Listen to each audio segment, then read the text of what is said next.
Olá pessoal, meu nome é Luiz Alberto Mendes Marques, atuo como Business Designer na InfoAdvisor Associates, uma empresa de treinamento e consultoria em gestão empresarial. Gostaríamos de agradecer a oportunidade de estar participando aqui do painel sobre Design Thinking, um método diferenciado para a proposta de soluções a problemas, no 10º Congresso Nacional de Excelência em Gestão. Ok. Inicialmente, queria fazer um resumo das 3 palestras que aconteceram antes, a fim de que a gente possa consolidar o conceito de Design Thinking. O Design Thinking é a arte de construir soluções inovadoras para problemas ou questões em geral, visando a melhoria da experiência de vida das pessoas. E aí, aqui vem uma coisa que eu gostaria de explorar: a experiência de vida das pessoas. É muito importante. Uma das principais características do Design Thinking é que ele utiliza as pessoas como centro de referência para as soluções. Então, ele procura entender, observar. Às vezes, as empresas fazem uma verdadeira imersão para conhecer a experiência de vida das pessoas, para ver como é que elas vão lidar com os produtos e serviços que as empresas oferecem.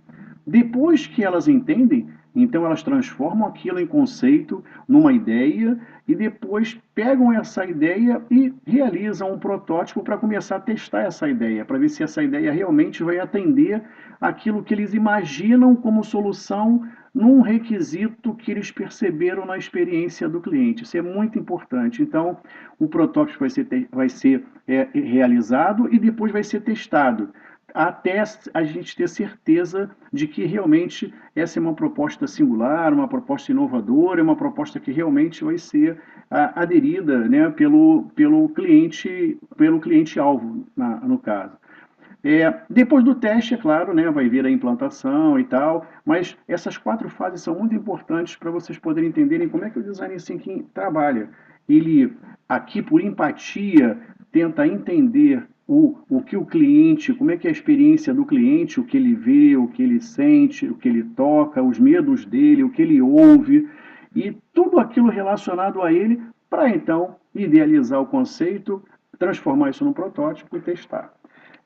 É muito importante também colocar que o Design Thinking ele traduz uma ousadia de pensar como as coisas poderiam ser. Ele foge um pouco do teu presente, foge do teu passado, e ele procura não ser induzido, ele procura ter um pensamento com liberdade para imaginar como as coisas poderiam ser na experiência do cliente. Então, isso é fundamental, porque você não fica preso àqueles condicionamentos de aperfeiçoamento contínuo, melhor aqui, melhor aqui, melhor aqui, mas na verdade você não está criando nada de novo. É muito importante você ser ousado e pensar fora da caixa, ser ousado e ser insensato às vezes. Sensato quer dizer que você está insatisfeito com o status quo e está procurando, de alguma maneira, modificar esse status quo. Bom, é ousadia de pensar como as coisas poderiam ser com base no conhecimento profundo do estilo de vida e da cultura das pessoas. É isso que as empresas vão estar tentando entender. Qual é o estilo de vida do meu consumidor, do meu segmento-alvo? Qual é a cultura deles? Para a gente poder entender qual a experiência de cada segmento-alvo em cada uma dessas perspectivas. Aí sim, ali eu vou começar a identificar requisitos e vou começar a trabalhar nisso. Enfim, o Design Thinking é uma poderosa ferramenta de raciocinar, de pensar, colocando como centro de referência a experiência de vida das pessoas.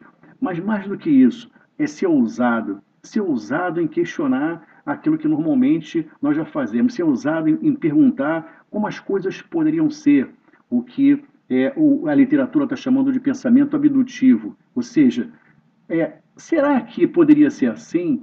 Então, é uma maneira de você provocar esse raciocínio e junto com um grupo de pessoas de multidisciplina, você poder dividir, compartilhar esse pensamento, cada um contribuindo com a sua perspectiva, convergindo mais tarde aí por uma ideia em que vai ser transformada num protótipo. Ok. Mas vamos começar agora a dar uma nivelada nessas coisas. Vamos falar assim: qual é o propósito das empresas, na verdade? Toda e qualquer empresa, o propósito principal dela é oferecer soluções desenvolvidas a partir de produtos e serviços que visem a melhoria da experiência de vida das pessoas.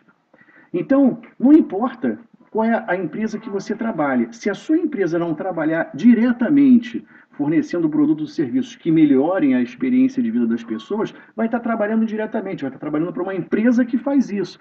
Mas vai convergir para quê? Para a melhoria de vida das pessoas. Mas a gente faz o seguinte questionamento: mas o que é a experiência de vida das pessoas? E aí a gente está tentando desdobrar essa experiência de vida em várias experiências para a gente poder analisar melhor o contexto. Uma delas é aqui, experiência de educação, a experiência de saúde, a experiência de empregabilidade, a experiência de habitação, de segurança, experiência de mobilidade, experiência de conectividade, de lazer.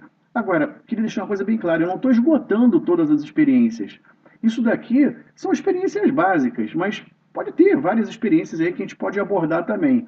Mas o conceito que eu quero deixar aqui é o seguinte: toda empresa vai produzir produto e serviço para atender ou melhorar alguma dessas experiências que vão convergir para a experiência, para o sistema de experiência de vida das pessoas. Por isso, a gente está chamando isso aqui de sistema integrado de experiências. Por que integrado? Porque uma experiência tem impacto na outra. A saúde tem impacto, a experiência de saúde tem impacto na experiência de educação, a saúde de habitação tem um impacto na experiência de saúde e vai por aí. Todas elas são interligadas. Então, quando você atinge uma experiência, você está atingindo várias outras também. Então, esse conceito é muito importante a gente entender. Toda empresa fornece produto e serviço para melhorar a experiência de vida das pessoas. Ok. Então, aonde estão as minhas oportunidades de negócio? A gente começa então como gestor, né, como alguém que está trabalhando nisso, como um diretor de marketing, alguma coisa assim. Estou atrás de oportunidades de negócio. O próprio empreendedor está sempre olhando aí oportunidades, esse movimento que fez um boom nesse mercado de apps, né, de aplicativos. O que você vê é as pessoas percebendo lacunas na experiência do cliente e transformando isso aí numa solução. Quer você precise de um táxi, quer que você queira saber como é que está o estacionamento, quer você queira fazer uma reserva no restaurante, enfim, existem milhões de aplicativos que vão preencher uma lacuna existente na tua experiência de vida atualmente, um requisito latente na tua experiência de consumo. Então, essa é a oportunidade. Eu tenho que olhar, sim, para as experiências, né? Mapear as experiências das pessoas, entender que aquilo ali é um sistema integrado de experiência e ter a capacidade de identificar os requisitos latentes, ou seja, aquelas coisas que ainda não foram atendidas, ou mesmo estão sendo mal atendidas pelas empresas e torna-se uma oportunidade para você também. Mas a verdade é que eu preciso, a minha capacidade de percepção é que vai fazer a diferença. Agora, para isso, eu tenho que ter um mapa na minha parede com um mapeamento dos requisitos de todas as experiências. Isso é verdade? Você tem isso hoje na tua empresa? A tua empresa hoje promove o entendimento completo das experiências que estão associadas, que formam o sistema integrado de experiências de vida das pessoas? Se não quiser fazer todo o sistema integrado, mas pelo menos a experiência que lhe diz respeito. Se você está em um determinado setor e quer oferecer um determinado produto, qual é a experiência onde você está ligado diretamente? A gente possui esse mapeamento? É isso que a gente tem que se questionar. Ok. Então, o que é o Business Design? A gente falou do Design Thinking, que tem como centro de referência essa a experiência de vida das pessoas, né? Isso é muito importante, as pessoas em si, né? Em que ele enfoca o conhecimento do estilo de vida, da cultura, etc. Falamos da ousadia de pensar de como as coisas poderiam ser, né? A gente ficar separado um pouquinho daquela mesmice que todo mundo já conhece, etc.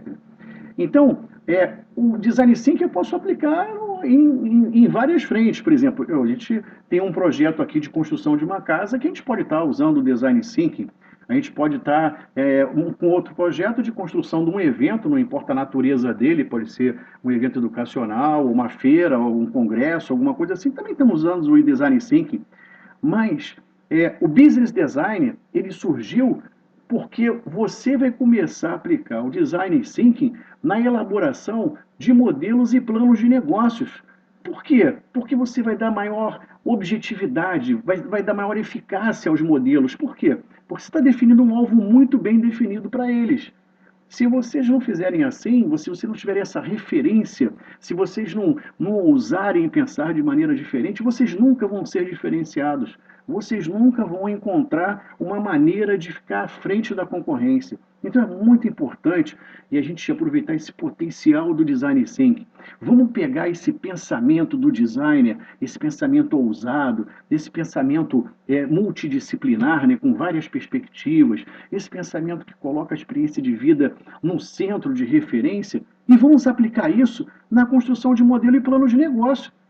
Plano de negócio, aquele plano que é um plano de guerra da gente, é o que diz o que a gente vai fazer, onde, quando, por quê, e quanto vai custar. Enfim, todo gestor tem que ter um plano de negócio. Ele não pode estar numa empresa e não saber, não ter um plano para ela atuar no ambiente de negócio delas. Então, se a gente puder fazer esse plano, construir esse plano que é um plano necessário para qualquer gestor, comandante, líder, etc., eu posso muito bem pegar o design thinking e aplicar isso, o design thinking na construção de cada elemento do plano de negócio. É isso que a gente vai estar vendo aqui. Mas qual é o meu objetivo nisso daí? É a gente estar sempre na frente, é explorar conceitos, é traduzir esses conceitos numa proposta e depois pegar essa proposta, traduzir isso aí numa linha de produção, numa cadeia de valor e depois gerar uma experiência incrível para o cliente. É isso o pensamento do design thinking e que tem um alinhamento muito grande com o plano de negócio. Então, o business design é uma ciência que se mistura um pouco com a arte, né? É uma ciência e é uma arte, é onde a gente procura estudar o fenômeno do estilo de vida, o fenômeno da cultura das pessoas, traduzir isso numa coisa palpável, numa coisa concreta, numa coisa que vai te dar vantagem competitiva para poder aí estar no mercado e, de certa forma, tá bem posicionado, você ficar bem competitivo. Agora, o que é muito importante vocês saberem é a necessidade de você explorar continuamente isso daí. Isso aí não é uma coisa que você faz em gaveta. Então, muita gente, isso é uma prática que a gente tem visto no mercado, faz um plano de negócios anualmente, se reúne todo mundo para fazer o plano de negócio, faz o plano de negócio e depois em gaveta. Não. O plano de negócio é uma coisa que você tem que ter na tua parede ali e acompanhar aquilo dia a dia. E para isso, a gente precisa já começar a pensar em quem vai fazer, em quem vai ter a competência para poder tocar o plano de negócios da empresa e ficar girando todos esses loops. O loop de identificar requisito, transformar numa ideia, protótipo, testar e botar lá.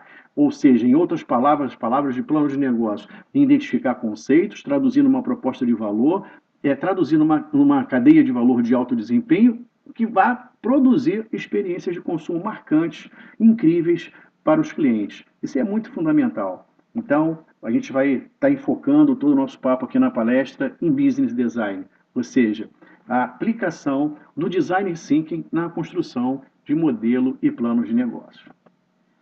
Então, começamos aí tendo a necessidade de uma representação gráfica, de um modelo mental, para a gente poder começar, quando se lembrar, quando a gente falar alguma coisa a respeito disso, opa, peraí, eu sei exatamente o que está acontecendo. Então, o primeiro deles, e que é muito comum, a gente tem visto aí, tem orientado os nossos clientes nesse sentido, é o design de modelo de negócio. Ou seja, existe um modelo já oferecido pelo mercado, o modelo Canvas, em que ele representa a interação do ambiente externo com o ambiente interno. Então, aqui a gente pode ver todos esses elementos aqui que estão com o ambiente externo estão interagindo com o ambiente interno. Eu primeiro defino aqui o meu segmento de clientes, verifico as relações com os clientes, ou seja, meus pontos de interação, que relações eu vou ter, a franquia, né, a permissividade que o cliente me dá, se é captação, se é retenção, fidelidade, etc.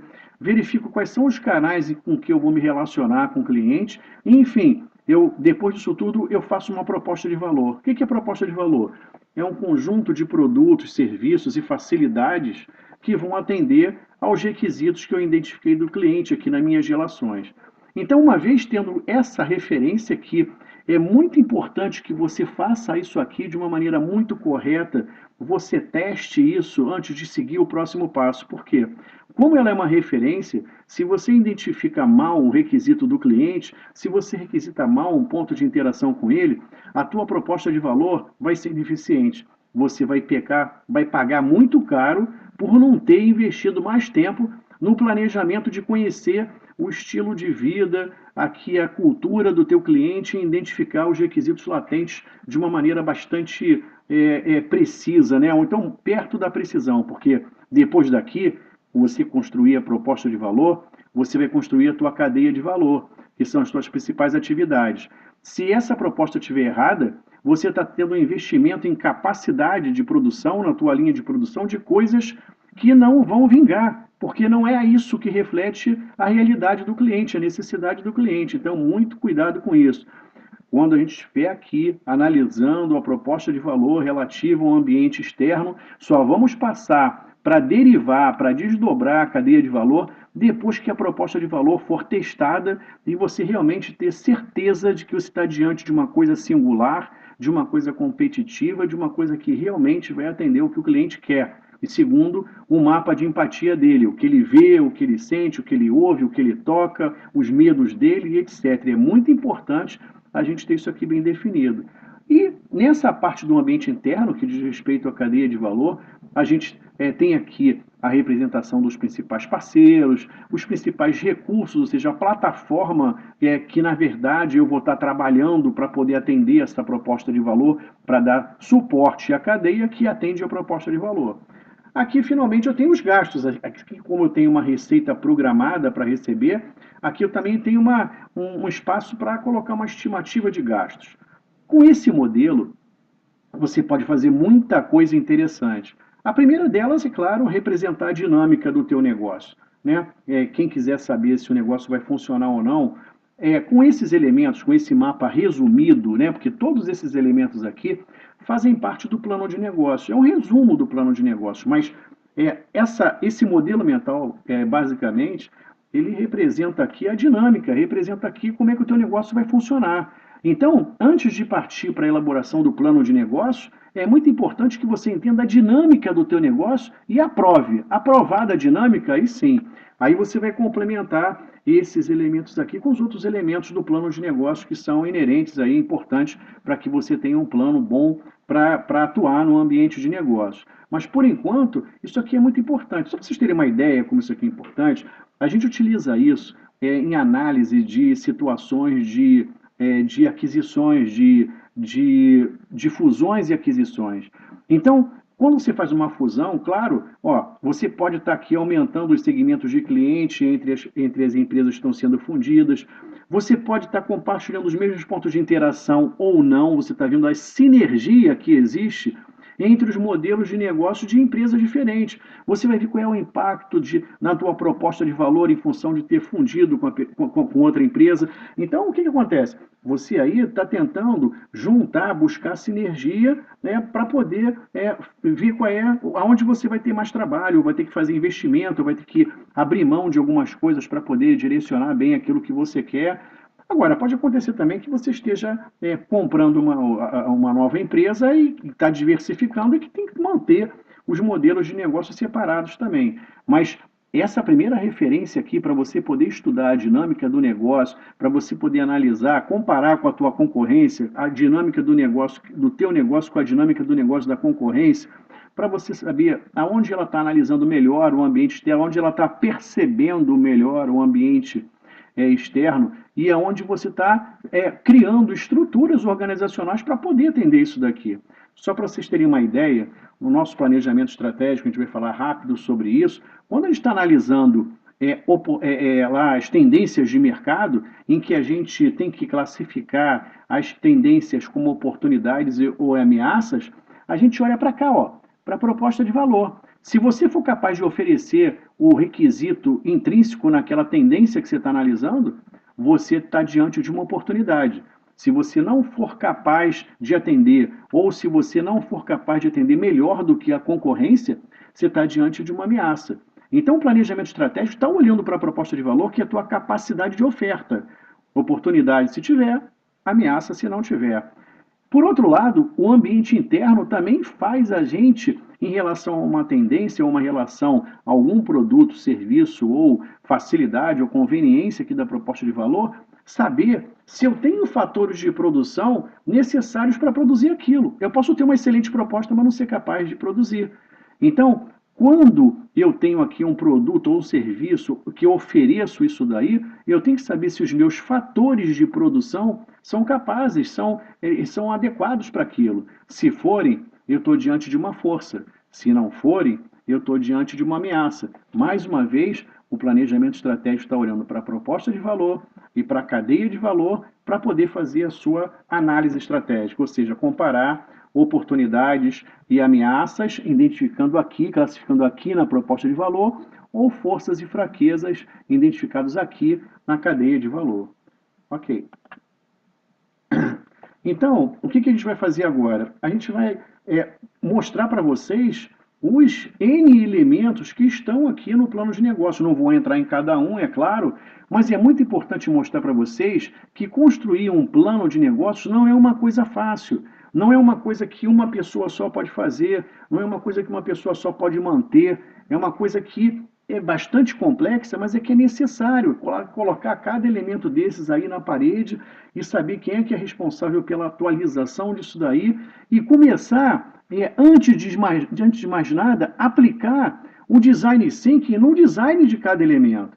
Então, eu preciso saber, na verdade, como é que cada elemento desse daí é construído. Eu só vou saber disso quando eu definir o design dele. Por exemplo, para construir cenários, eu preciso saber o que está por trás da construção de cenários. Eu preciso saber qual é os fatores ambientais no meu ambiente de negócio que dizem respeito ao negócio da minha empresa. Eu preciso saber os eventos que acontecem no meu ambiente de negócio. Eu preciso saber as tendências, derivar as tendências desses fatores ambientais com esses eventos e saber quais as tendências derivadas. Eu preciso saber aí depois, uma vez definindo cada cenário desses aqui para essas tendências, eu distribuir esses cenários para várias pessoas, de uma maneira multidisciplinar, para cada um contribuir com a sua perspectiva, para eu poder saber com quais cenários eu vou trabalhar. Então, repara, por trás, nos bastidores da construção de cada elemento, existe um modelo mental que você precisa entender qual é, até para poder tomar alguma decisão e etc. Você tomar uma decisão em cima de um elemento que você não conhece o modelo mental dele, é uma coisa que pode te deixar em mais situações, né? É um risco muito grande que você corre.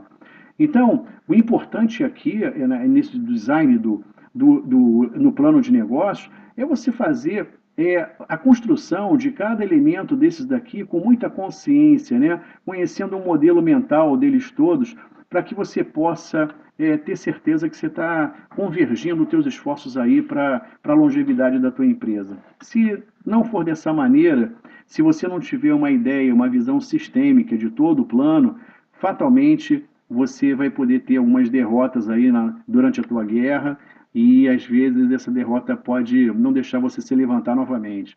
É muito importante essa consciência como um plano de negócios é construído, como um plano de negócios é constituído, entender mesmo cada elemento dele com a visão do design. Como é que as coisas poderiam ser, colocando a parte interessada aqui no caso, não vai ser sempre o cliente, pode ser o cliente interno, pode ser um consumidor, pode ser um fornecedor, pode ser até um acionista ou um investidor, alguma coisa assim, para que você possa então aplicar a ideia do design thinking e desenvolver bem aqui a construção do teu plano. Então repara, a inteligência do business design é eu ter um plano, realmente eu estou indo para a minha empresa naquele dia e eu consigo me posicionar, eu consigo saber qual é o meu papel diante do plano que a minha empresa tem para poder crescer, para poder ir para frente e para me levar com ela, né? Eu tenho que saber qual é o meu papel na longevidade da empresa, na sustentabilidade da empresa. E não acontecer assim, eu estou indo lá para o meu trabalho no dia a dia, não sei para onde as coisas vão. Se me mandarem eu ficar somando 2 mais 2 todo dia, eu vou lá e somo 2 mais 2 todo dia. Não é assim que a coisa funciona, porque rapidamente você vai perder o interesse pelo que você faz e na primeira oportunidade que te oferecerem, você vai embora. É uma maneira de você perder talento, né? Não mostrar claramente para onde a empresa está querendo ir e não deixar as pessoas colaborarem para isso. Então, como eu estava dizendo, isso aí não é um trabalho para uma pessoa só. Porque se você for definir a árvore de competências de um business designer, você vai chegar a uma solução aí, pelo menos na nossa árvore foi assim, de quase 100 competências. Foram de 91 a 100 competências. E aí você não pode concentrar isso numa pessoa só, porque o dia que ela for embora você está mal. E também é humanamente impossível você concentrar isso aí numa pessoa só. Isso aí não é uma boa estratégia. O que você precisa fazer? De repente você, e aí é muito importante, você criar um escritório de business design e colocar algumas pessoas que vão ser responsáveis por tocar o plano de negócio da empresa, mas com a visão do business design, né? Com a aplicação do design thinking nos elementos do plano de negócio. Aí você pode colocar 2 ou 3 pessoas e elas vão dar cabo de todo o trabalho, aí, a demanda de atualização do plano. Algumas empresas são menores, às vezes o business designer, né, o cara que vai tocar o plano de negócio é o próprio dono. Tudo bem, mas né, não vai ser de uma maneira adequada, porque ele não vai ter tempo para poder fazer isso. Eu tenho visto algumas soluções de empresas que fazem um comitê, por exemplo, tiram um chefe de departamento, né, aloca os chefes de departamento num grupo para poder falar sobre o business design, para poder falar sobre plano de negócios. O que acontece é como isso daí deveria ser a atividade primária da empresa, a prioridade máxima, acaba não sendo. Porque se você pega o diretor de marketing, o diretor de finanças, o diretor de tecnologia da informação, junta todo mundo num grupo, a prioridade vai ser a função lá de origem, por onde eles são avaliados e o que eles têm que fazer. Não vai ser o plano de negócio. E aí a coisa vai sendo deixada, vai sendo deixada, vai sendo deixada, até eles engavetarem mesmo e não olhar mais para o plano de negócio da empresa e cada um começar a viver o seu dia a dia. Lá na área de marketing, na área de TI, na área de finanças e na área de RH e vai por aí. Então não é uma boa estratégia você ter comitês para poder tocar isso. Pelo menos um business design, um cara que é o maestro, o cara que vai estar interagindo com todas as partes para garantir aí que o plano de negócios seja sempre atual. Agora vamos falar um pouquinho sobre domínio, né? Falar sobre o domínio que a empresa deve ter em relação a conhecimento, em relação à gestão que ela faz. E a gente tem percebido uma coisa muito interessante. Fizemos uma pesquisa recentemente junto a alguns clientes nossos. A gente percebe que alguns não tinham plano de negócios e a gente questionou em relação a alguns elementos e alguns também não sabiam o que estava por trás da construção, né, daquele elemento. Então, como você pode gerir se você não sabe, por exemplo, como é que um planejamento estratégico é construído, como é que uma decisão deve ser construída, como é que uma proposta de valor para o cliente é construída. Então, quando você não sabe o que está por trás disso, fica muito difícil você tomar as decisões ou mesmo orientar quem precisa de ajuda aí nesse caso. Então, a gente está trazendo aqui aquele modelo de negócios do Canvas, né? Agora já aqui com um exemplo de um curso de inglês presencial, e a gente está mostrando aqui os vários elementos já com alguns preenchimentos aí, utilizando as técnicas do Design Thinking, né, de colocar isso aí, fazer as pessoas com várias perspectivas colaborarem aí, colocarem as suas contribuições. Mas a verdade é o seguinte, eu preciso, de alguma maneira, entender como eu vou fazer aquilo que o Design Thinking estava promovendo, que é o quê? É a minha capacidade de identificar conceito, de transformar na cadeia de valor e transformar na experiência de consumo. Esse loop que a gente está falando de conceito, cadeia de valor, experiência, a gente chama de metabolismo estratégico. A primeira vez que a gente viu esse termo foi no livro do Roger Martin, Design de Negócios. Então, o que acontece?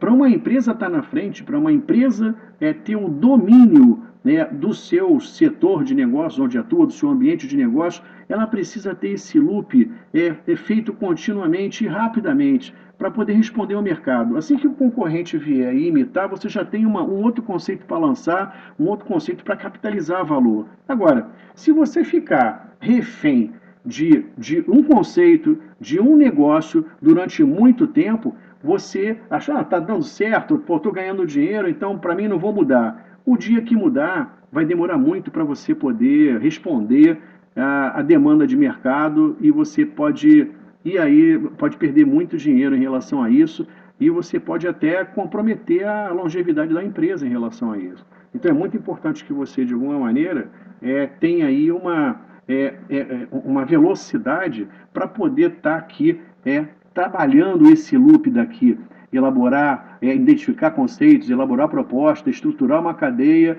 e desenvolver experiências de consumo marcantes. Isso aí assim, é fundamental. Para você poder estar no domínio, estar no controle do teu setor, você tem que fazer isso.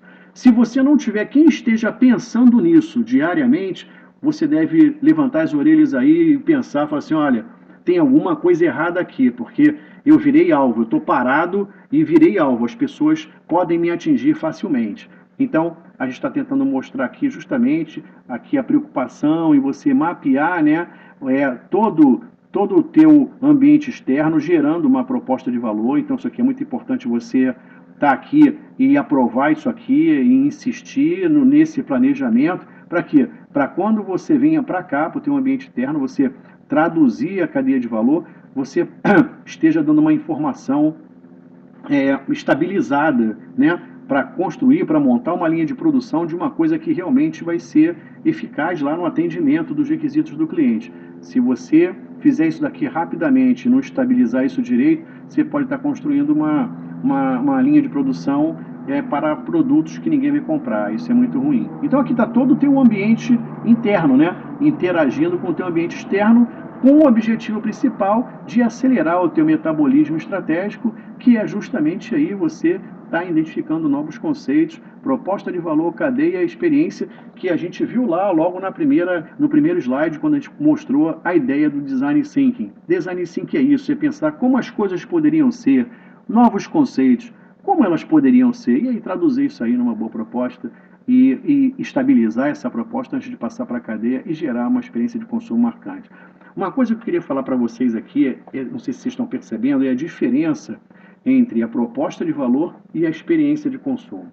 A proposta de valor por si só é um mapa, é um documento estático, é um planejamento de como você pretende atender o requisito do cliente. Agora, a experiência é a aplicação da proposta de valor, é a operacionalização da proposta de valor. Aí é o cliente vivendo aquilo que você disse que ia oferecer. Então, por isso que você está passando isso aqui para a cadeia. Ó. A experiência de consumo é um produto da tua cadeia de valor, da tua linha de produção. A proposta de valor está aqui, é uma referência para a tua cadeia, onde você traduz tudo isso daqui em serviços para montar a tua linha de produção e aí o cliente começa a viver essa prestação de serviços aqui e cujo objetivo é a experiência de consumo marcante. Então existe essa diferença. A proposta é aqui esse documento estático, aqui é um planejamento, é um plano, etc. A experiência é a vivência do cliente dessa proposta que você está oferecendo. Então, está aqui o Design Thinking, as ideias do Design Thinking aplicados ao modelo de negócios, né? É aquele mapa que representa a dinâmica do teu negócio. Então, essa aplicação do Design Thinking nesse modelo potencializou essa ferramenta de uma maneira surpreendente. Então, dá muita segurança quando a gente monta um modelo e você sente que está cada vez mais perto da inovação, você consegue enxergar a inovação através da construção desse modelo aqui. Ok. A outra coisa que a gente queria falar, e a gente está falando agora do domínio, né, e isso aí a gente tem que falar sobre alguns fundamentos, é da consciência estratégica. Assim como a gente montou lá um modelo direitinho e atendendo lá o metabolismo estratégico para poder chegar na inovação, etc., a gente percebe, em termos de gestão, que isso daí está muito precário. O que é isso? Por exemplo, eu já vi em algumas empresas, quando elas convidam alguém para assumir uma chefia, para assumir uma gerência, etc., eu já vi que as empresas elas não têm um critério muito bem definido em relação a isso, né? Você vê que as pessoas são alçadas aos seus postos e por que é gerente, por que é diretor e por que é presidente, elas se transformam. Elas antes não sabiam nada e depois que se tornaram gerentes passaram a saber tudo, sem treinamento, sem nada. Mas por quê? Porque elas possuem o poder da caneta. Elas começam a dar ordens, elas começam a tomar decisões, embora não preparadas para aquilo, mas pelo fato de ser gerente ou pelo fato de ser chefe, acaba cometendo esse tipo de erro. O que a gente está chamando da consciência estratégica? Vamos fazer uma analogia com a gente, né? Às vezes a gente está dirigindo, ou quando a gente vai para algum lugar longe, alguma coisa assim, você às vezes, a tua inconsciência toma conta de você e você passa a não saber o que você está fazendo. De repente, uns 20 minutos depois, você chega no destino e fala, cara, eu não me lembro de nada que aconteceu aqui, eu simplesmente cheguei. Mas, na verdade, isso foi domínio da tua inconsciência e você não estava consciente pelo que você passou, se o sinal estava aberto ou se estava fechado. O teu inconsciente fez você parar nos sinais, fez você fazer tudo, mas você não tinha consciência daquilo. Mas trazendo aqui para a consciência estratégica, você pode fazer um monte de coisa na empresa, mas você não tem consciência do que você está fazendo. Por exemplo, vou tomar uma decisão. Você tem consciência de toda a estrutura da tomada de decisão? Você tem consciência dos critérios que você utilizou, das alternativas que você elaborou, dos prós e os contras que você identificou? É importante a gente saber disso. A mesma coisa é cada elemento do plano de negócio, a proposta de valor. Você, de repente, pode ter assim uma ideia da proposta de valor que a empresa está oferecendo. Mas você tem consciência da proposta de valor? Você sabe quais foram os segmentos utilizados, identificados? Você sabe quais foram os pontos de interação que quem fez a proposta de valor identificou junto a esses segmentos? Você sabe os requisitos em cada ponto de interação? Você sabe como é que esses requisitos foram atendidos?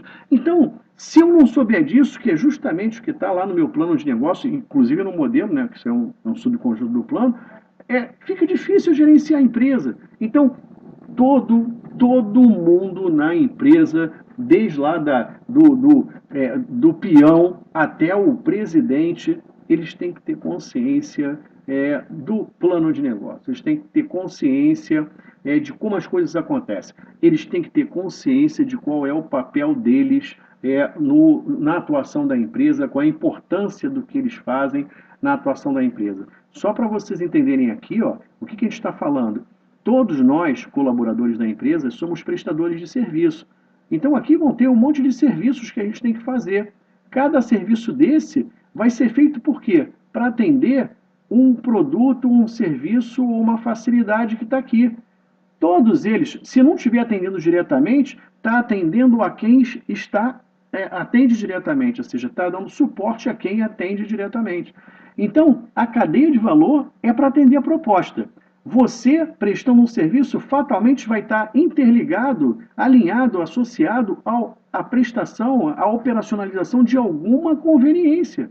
E é isso que você precisa saber. E peraí, se eu faltar, se eu fizer o meu trabalho mal feito, qual vai ser o impacto daquilo que eu estou fazendo na proposta de valor? É isso que a gente tem que se perguntar. E, infelizmente, essa consciência não existe.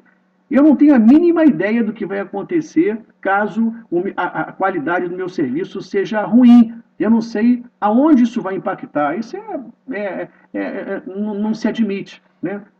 É um fundamento que é diretamente relacionado ao domínio do negócio que faz a diferença entre aquelas empresas que estão na frente, são líderes, e as que não estão, e as que têm pouco tempo de vida, né? Porque você não dura muito tempo sem não tendo a inconsciência, né? Não tendo a consciência daquilo de como as coisas são feitas, e e isso aí contribui diretamente para a qualidade da tua tomada de decisão. Muito importante você perceber isso. Então, o que é consciência? É a capacidade de compreender o design de cada elemento do modelo ou plano de negócio. É o pleno entendimento de sua composição, das interações que os elementos têm uns com os outros, das relações de causa e efeito entre um e outro. Olha, se eu fizer isso, vai impactar nisso, e se impactar nisso, impacta naquilo. Essa consciência eu tenho que ter, que aí eu tenho o domínio, eu vou poder estabelecer aí decisões e orientar as pessoas da maneira correta. Então é muito importante vocês guardarem lá, primeiro fundamento lá, metabolismo estratégico, aquele loop lá para que vai me levar à inovação. Consciência do que eu estou fazendo, eu preciso saber dos meus elementos, como é que é a dinâmica do meu negócio, entender como é cada elemento para poder entender bem essa dinâmica. Eu não posso ver, o material é um gráfico bonitinho, colorido, mas eu preciso entender as relações de causa e efeito entre cada elemento. Aqui, relação de causa e efeito entre a proposta de valor, que é uma derivação. Então, é muito importante a gente saber aí esses conceitos que estão aí nos bastidores de cada elemento. Né? Bem, então, queria dar um exemplo para vocês quando a gente fala de requisito, e isso aí é muito importante, porque como a gente está falando que a proposta de valor é uma referência, se você prospectar mal, se você modelar mal o requisito de consumo, você vai construir uma proposta de valor que realmente vai orientar errado todo mundo e a empresa vai gastar rios de dinheiro e não vai chegar onde ela tem que chegar. Então, não corram. Quando vocês estiverem fazendo, construindo, trabalhando um ambiente externo, trabalhando segmento, trabalhando ponto de interação, trabalhando requisito, não tenham pressa. Aguardem e procurem investir em maior precisão, aplicar o mapa de empatia, aplicar a observação, vá lá, faça uma imersão, conviva com os seus clientes durante meio dia, durante uma semana, para entender como é que é a experiência dele e aonde o teu produto ou serviço pode se encaixar ali dentro da experiência dele. E verificar se, por acaso, ele já tem algum produto ou serviço para aquilo. De repente você vai analisar para buscar os requisitos latentes e aí sim você desenvolver algum produto ou serviço. Então tem duas situações. Uma, você já tem o produto, quer saber como é que vai se encaixar lá. A outra, você está procurando oportunidades, querendo dar saltos estratégicos, fazendo coisa que as pessoas ainda não têm e nem sabem que gostariam de ter aquilo, em função de você estar percebendo aí um requisito latente do cliente. Então, vamos falar uma coisinha, explicar um pouquinho o que é esse modelo mental aqui de requisito. Aqui, como vocês podem reparar, a gente está utilizando esse modelo para um modelo de negócios, né, que é transporte coletivo ônibus. Então, pegamos aí uma situação numa experiência de mobilidade da pessoa e a gente está analisando especificamente transporte coletivo ônibus. E vimos que na experiência dele, né, convivendo, etc., nós também somos usuários de ônibus, vimos que eles têm vários pontos de interação que, na verdade, inferem aqui um fluxo, né, ao longo do serviço. Você aqui tem a intenção, escolhe, seleciona o ônibus que você quer pegar, aí você aqui já está esperando o ônibus, né, no ponto onde ele vai passar. Quando você vê um ônibus, você dá o seu sinal de embarque, aí o ônibus para, você embarca, depois assim que você entra no ônibus e embarca, você faz o pagamento, aí você vive a viagem, né? Traslado, aguarda até ele onde chegar no ponto que você quer. Quando chegar no ponto que você quer, você faz o sinal de desembarque e aí o ônibus para e você desembarca. Esse aqui são os pontos de interação do serviço de mobilidade urbana ônibus, né? Que a gente está colocando aqui, estamos analisando a experiência deles. Então, em função da gente já ter identificado os momentos de interação, isso facilita bastante a gente a análise de requisito. A gente vai para cada momento e vamos tentar colocar aqui os requisitos das pessoas em cada momento. Então, aqui, ó, no momento de esperar, não quero esperar muito pelo ônibus, gostaria de saber a hora de chegada prevista, gostaria que houvesse pontualidade na chegada, abrigo contra sol, chuva e vento. Então, você vê na experiência dele tudo aquilo que ele precisa em cada momento de interação específico. Esse modelo, né, esse modelo mental não tem preço, porque na verdade, ele é único, né? Os requisitos, eles tendem a ser os mesmos para qualquer empresa que vá oferecer transporte coletivo ônibus. Mas o que faz a diferença é a tua capacidade de percepção. Vou imaginar que quem esteja fazendo essa análise não tenha feito uma imersão, não tenha aplicado o mapa de empatia, não tenha feito essa coisa toda daí. O que vai acontecer? Se você tiver um mapa muito assim, considerando lá a ponta do iceberg, aquilo que todo mundo consegue enxergar, a coisa fica assim meio commodity, né? Todo mundo está enxergando a mesma coisa e você não vai conseguir buscar uma diferenciação.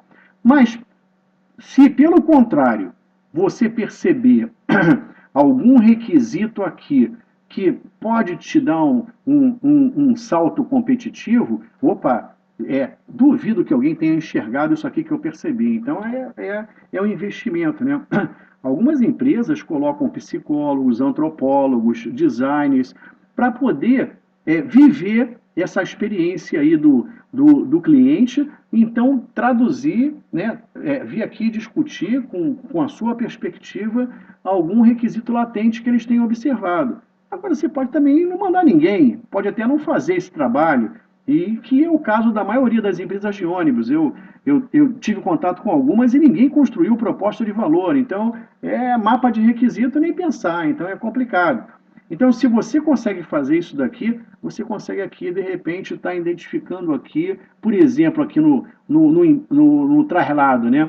Onde as pessoas hoje demoram muito tempo por causa dos engarrafamentos, então está lá. Então, na verdade, o cara pode estar querendo aqui uma conectividade qualquer. Ele está aqui um requisito, ele poder usar um laptop, ele poder usar um celular, né, na rede ligado à internet, de alguma maneira ele pode estar trabalhando. E aí, se ele colocar isso daqui, opa, saquei esse requisito. O cara precisa estar conectado. E os ônibus não oferecem esse tipo de coisa. Então, isso pode te dar um salto competitivo.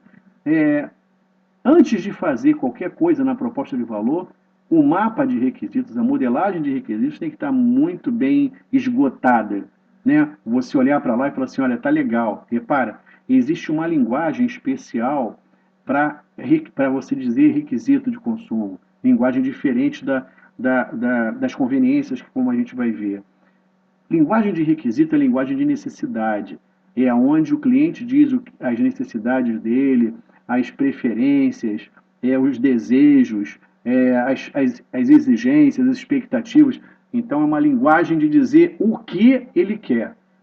Muita gente, quando vai se posicionar, quando nós vamos perguntar alguma coisa, gosta já de dar a solução e acaba não dizendo a necessidade, e a solução pode não atender da maneira como nós gostaríamos que atendesse. E aí é uma coisa muito ruim, porque no final você acaba sendo culpado por não ter orientado o cliente da maneira correta. Então é muito importante a linguagem. É dizer o que você quer, não como vai ser atendido. Não pode induzir ao fornecedor a como você quer, só precisa dizer o que você está querendo. Então é muito importante, antes da gente sair desse mapa aqui, a gente tá aí fortalecendo os conceitos e de alguma maneira ter certeza e verificar aí se não está aparecendo nenhum requisito latente. Opa, então vou investigar mais profundamente, né, agora abaixo do iceberg, abaixo da ponta do iceberg, para poder enxergar algumas coisas que ninguém enxergou. Aí é que está a inteligência do business design, a inteligência na modelagem dos requisitos de consumo. Então agora a gente pode passar aqui também a proposta de valor, né, que é a tradução de como eu vou atender aqueles requisitos. Então, ó, você repara que os mapas, os pontos de interação são os mesmos. E agora aqui estão as soluções para cada requisito no slide anterior, como a gente posicionou. E aqui, no traslado, a gente devia ter aqui um Wi-Fi, né, uma oferta de uma rede de Wi-Fi, para as pessoas poderem se conectar. Isso poderia ser um salto competitivo. Mas repara, o mapeamento do que você oferece para atender os requisitos do teu cliente. É muito importante. Com esse modelo daqui, você pode fazer uma comparação com a concorrência também. Olha, eu ofereço isso daqui. O que a concorrência oferece? E em que um ponto de interação a concorrência é mais forte do que eu? E aonde é que eu posso colocar alguma coisa aqui que é mais importante para o cliente? Qual é o ponto de interação que é mais importante do cliente para eu poder colocar alguma conveniência que vai ser melhor do que a concorrência está me oferecendo? Aonde é que eu posso atuar aqui? Qual é a importância de cada requisito do cliente que eu coloquei lá para eu poder atender pelo menos os requisitos mais importantes com uma solução que ele vai ficar satisfeito? Então, isso aqui é fundamental, é uma referência que é fundamental. Isso aqui está na minha parede, cada vez que mudar um requisito do cliente, vai mudar também a conveniência que eu ofereço para atender aquele requisito. Esse alinhamento é muito importante e faz parte da proposta de valor. Se eu não souber o que o cliente quer e eu não tenho uma ideia de como é que eu estou oferecendo, o que eu estou oferecendo para atender, fica complicado. E aquela consciência estratégica que a gente está falando. Eu não tenho consciência de como eu atendo o requisito, eu não tenho consciência dos requisitos do cliente. Então não dá para você ter uma empresa que queira ter sucesso, não dá para você seguir adiante sem ter modelado os teus requisitos sem ter um modelo da tua proposta de valor aqui para comparar com a concorrência, para ver aonde você pode estar dando saltos competitivos e até mesmo dar uma analisada na longevidade da tua empresa em função da tua inovação. Lembra lá? Identificação de novos conceitos, elaboração de uma proposta. Tem que ver o seguinte, lá no requisito do cliente, que a partir daquela análise, que novos conceitos eu posso oferecer aqui? De repente a conectividade aqui é um novo conceito, mas já está batido, eles não fazem, não sei porquê. Mas isso aí já tem tecnologia há muito tempo para poder ser implementada, mas a gente não, infelizmente não temos visto isso daí. Né? Ok. Um outro modelo mental, e ainda falando dentro da ideia do domínio, é a utilização do business design por dicionários.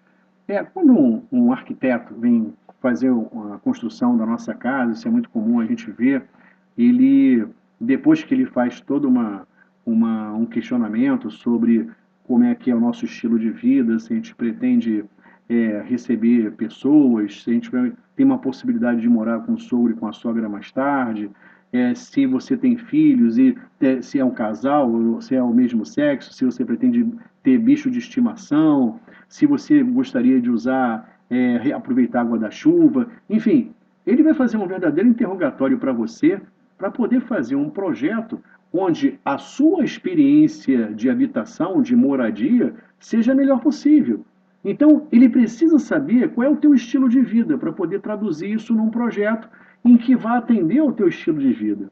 E ele necessita de algumas informações muito importantes. E uma das informações que ele precisa é conhecer bem materiais, conhecer bem tecidos, conhecer bem a interatividade dos materiais com o vento, com a chuva e etc., para poder fazer um projeto completamente aderente a qualquer tipo de restrição que possa aparecer.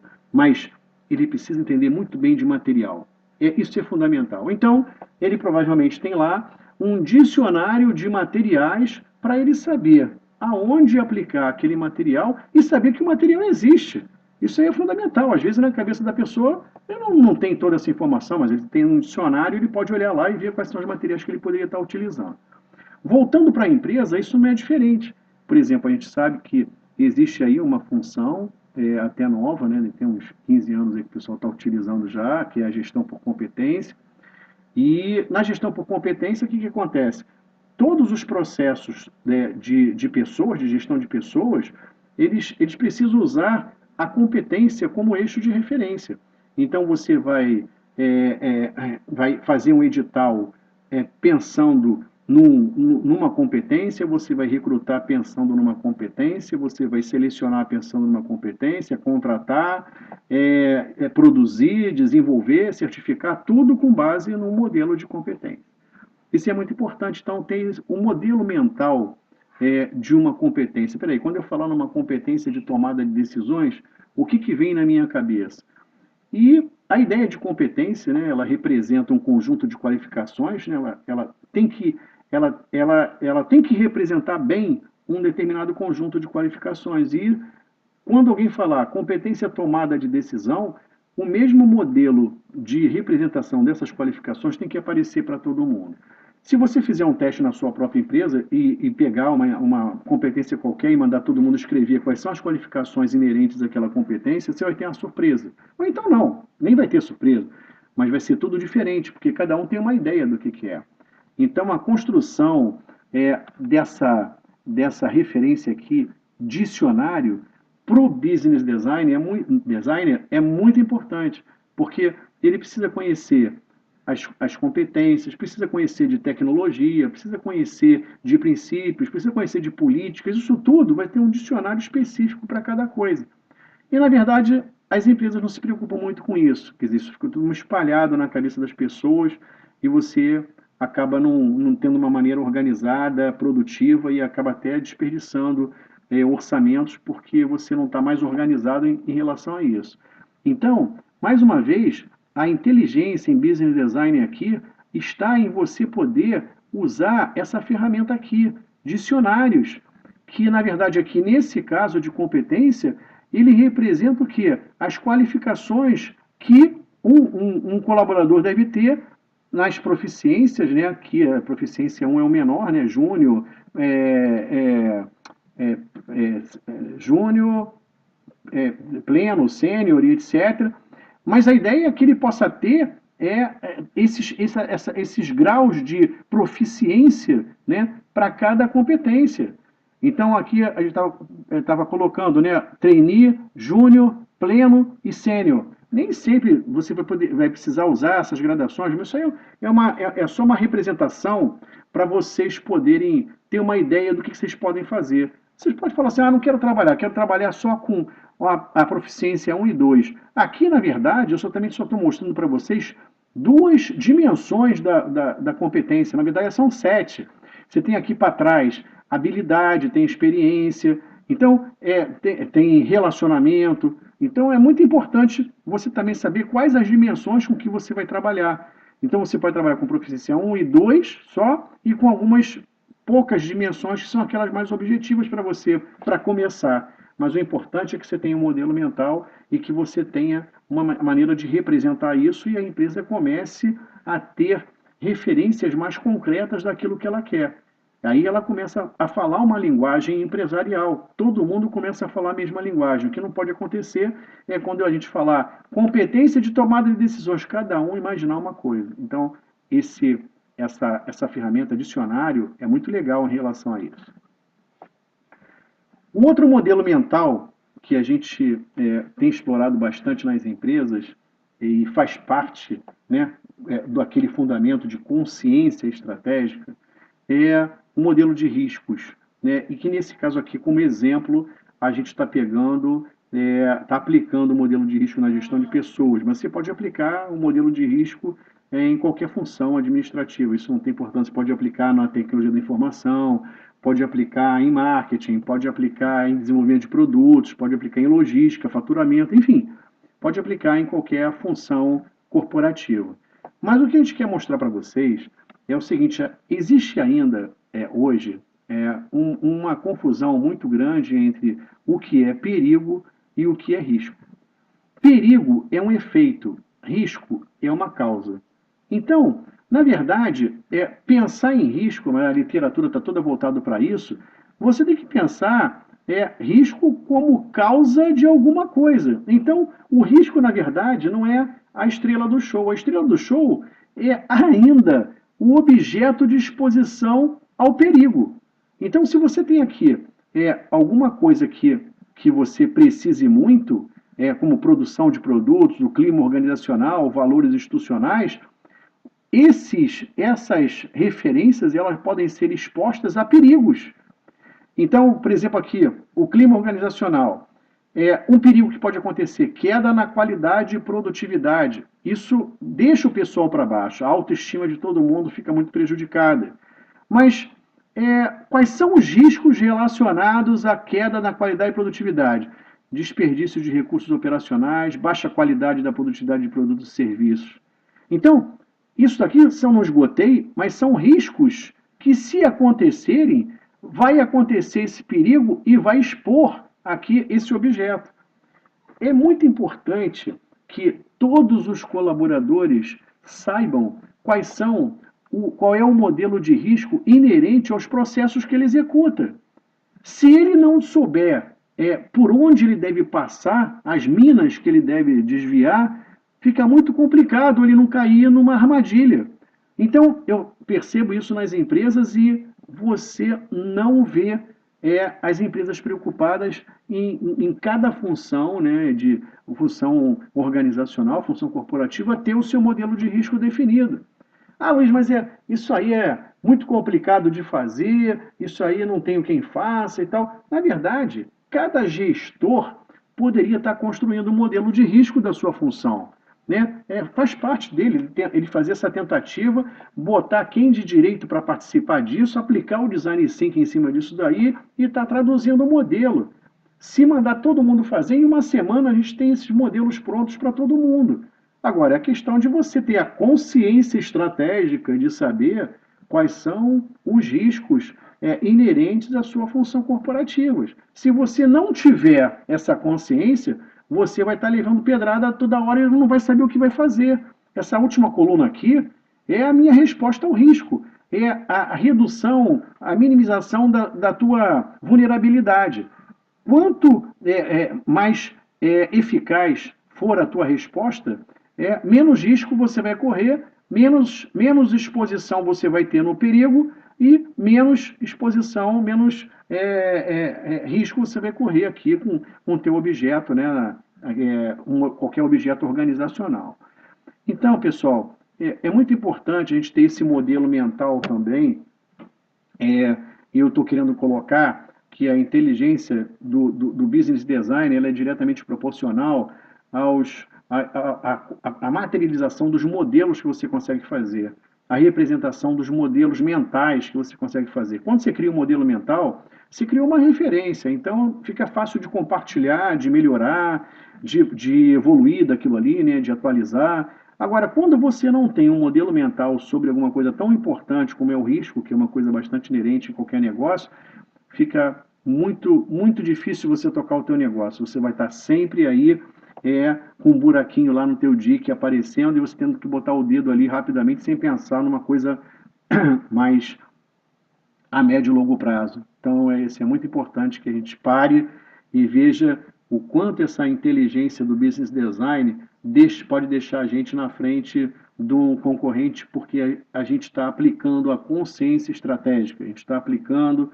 a gente está entendendo como é que as coisas acontecem, a gente sabe que perigos a gente está sendo exposto e a gente tem condição, então, de fazer alguma coisa para evitar os riscos que nos levam àquele perigo.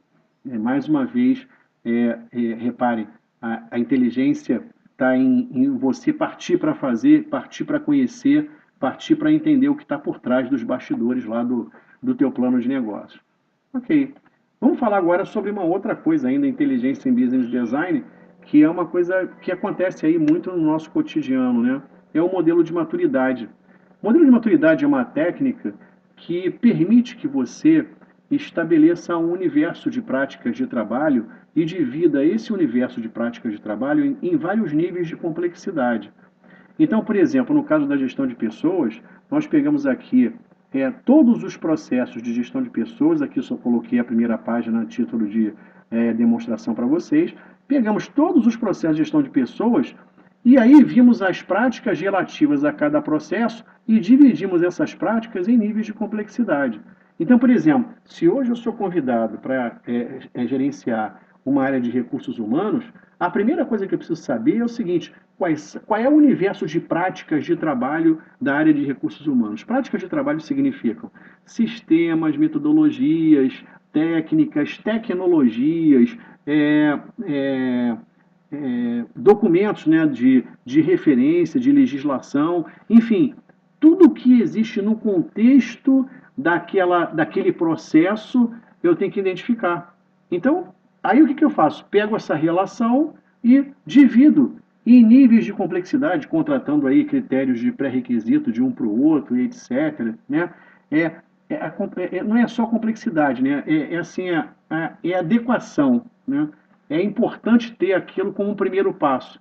Às vezes até a prática não é tão mais complexa do que a outra, de repente é mais simples até, mas ela, na verdade, exige um pré-requisito que seja mais complexo. E aí a gente vai dividir aí. É puro bom senso essa distribuição. Mas a verdade é o seguinte: se alguém me perguntar, eu estou entrando na área de RH agora, e me perguntar o seguinte: olha, o que você pretende fazer para os próximos 4 anos?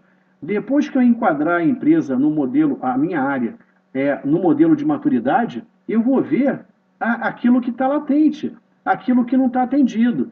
E aí eu posso construir um plano de trabalho marcando todo mundo que ficou em vermelho aqui, ou seja, não existe. Olha, no primeiro ano eu vou fazer isso, no segundo ano eu vou fazer isso, no terceiro ano eu vou fazer isso, no quarto ano eu vou fazer isso. Mas eu tenho um universo finito.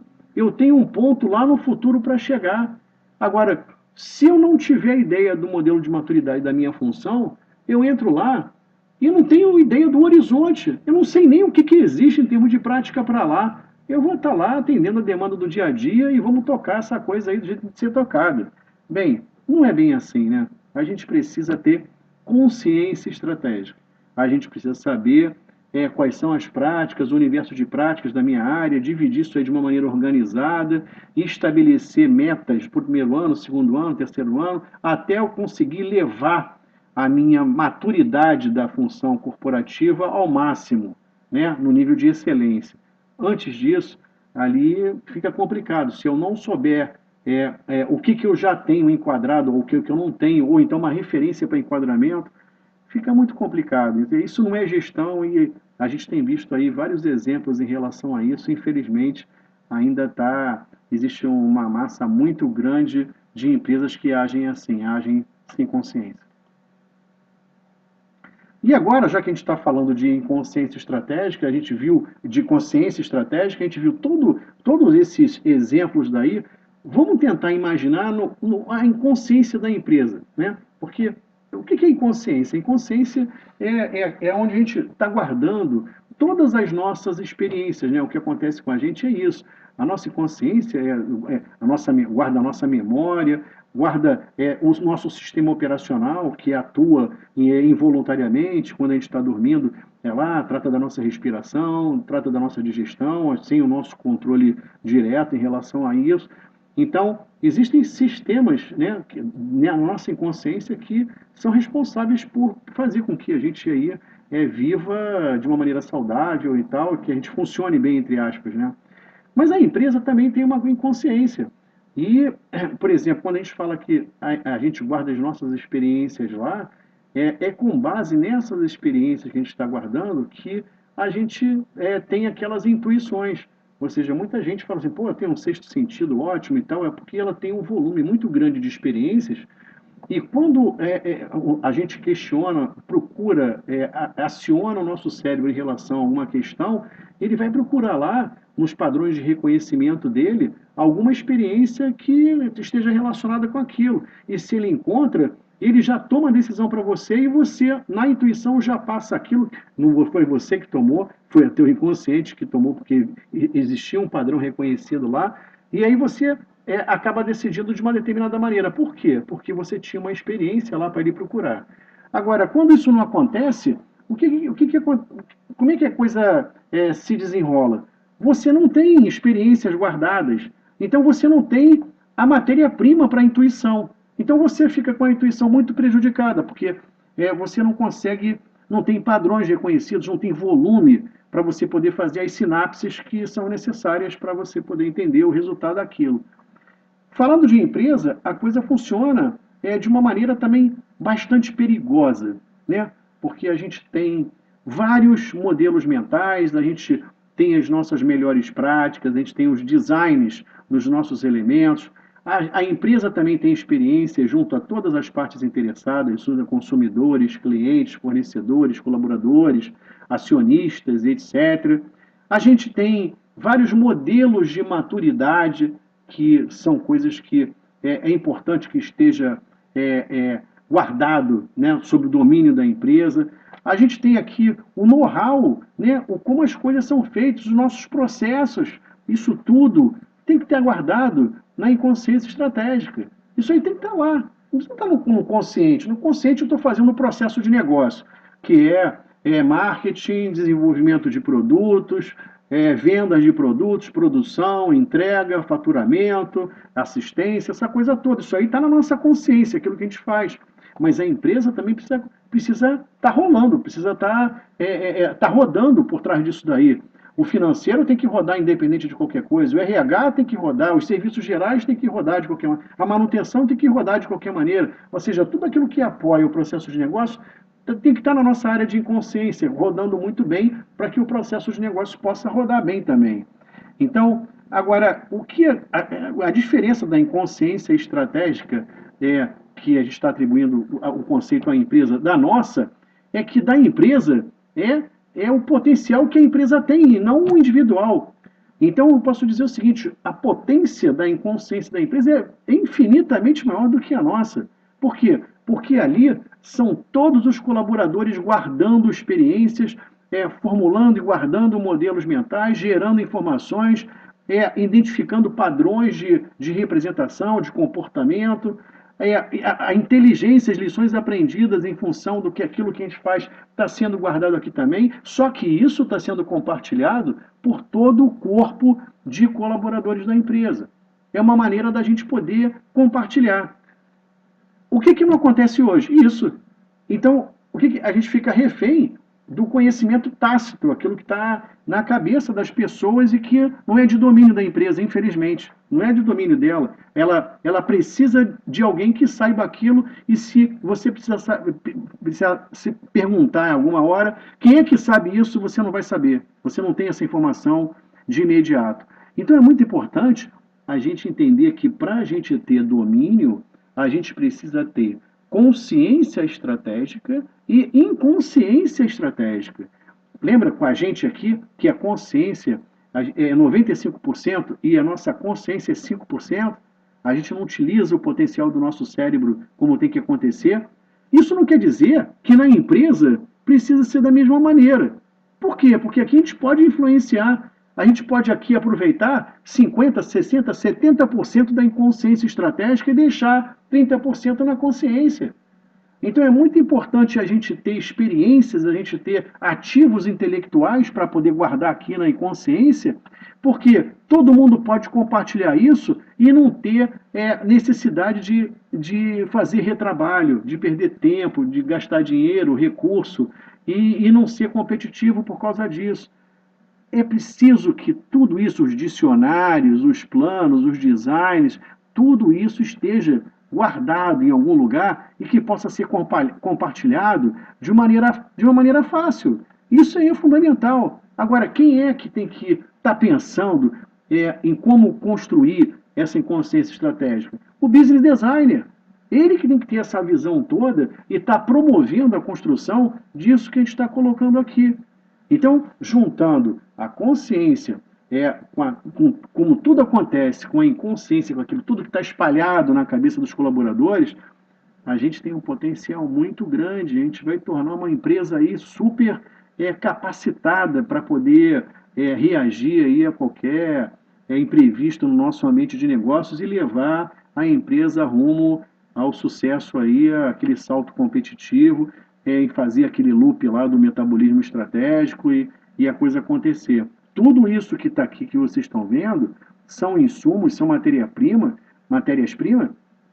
para a gente poder dar suporte ao metabolismo estratégico, ao dar suporte à inovação. Agora, lembrem que tudo isso daqui é feito, é colocado aqui com o pensamento do designer. Ó, os dicionários, lembra? A gente precisa conhecer as tecnologias, por exemplo, vou fazer o design de um serviço.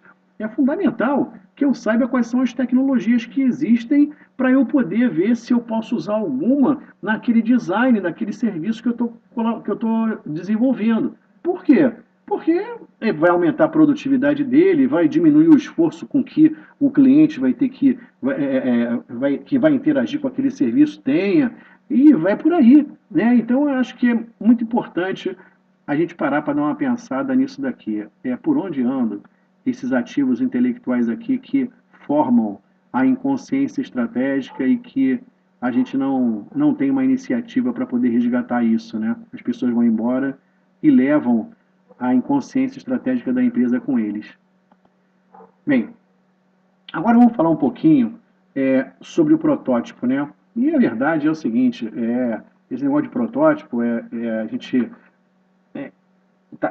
começou a pensar uns 3, 4 anos atrás, porque o volume de conceitos dentro do business design, dentro do plano de negócios, né, é muito grande. Então, as pessoas começaram a ter uma dúvida muito grande em relação, pô, mas como é que eu vou entender a relação de causa e efeito com isso, e como também a literatura não ajuda muito nesse sentido, ficou muito complicado a gente tratar disso. Então, o que a gente começou a fazer, aplicando já a ideia do design thinking? Resolvemos emergir, ir lá, conhecer as pessoas que têm que interagir com o plano de negócio, ver, passamos algum tempo lá entendendo quais eram os problemas deles e idealizamos alguma coisa em relação a isso e transformamos isso num protótipo que vocês vão ser apresentados algumas características deles agora. Então, a primeira coisa que eu queria mostrar para vocês é o seguinte: é, é bastante simples, né? Como é um protótipo, a gente nunca investe muito na apresentação e tal. Mas aqui a gente tem referências estratégicas que é negócio, missão, visão, políticas e tal. A gente dá um suporte a isso. O ambiente de negócios, que fala sobre fatores ambientais, né? Que são aqueles fatores tecnológicos, políticos e tal.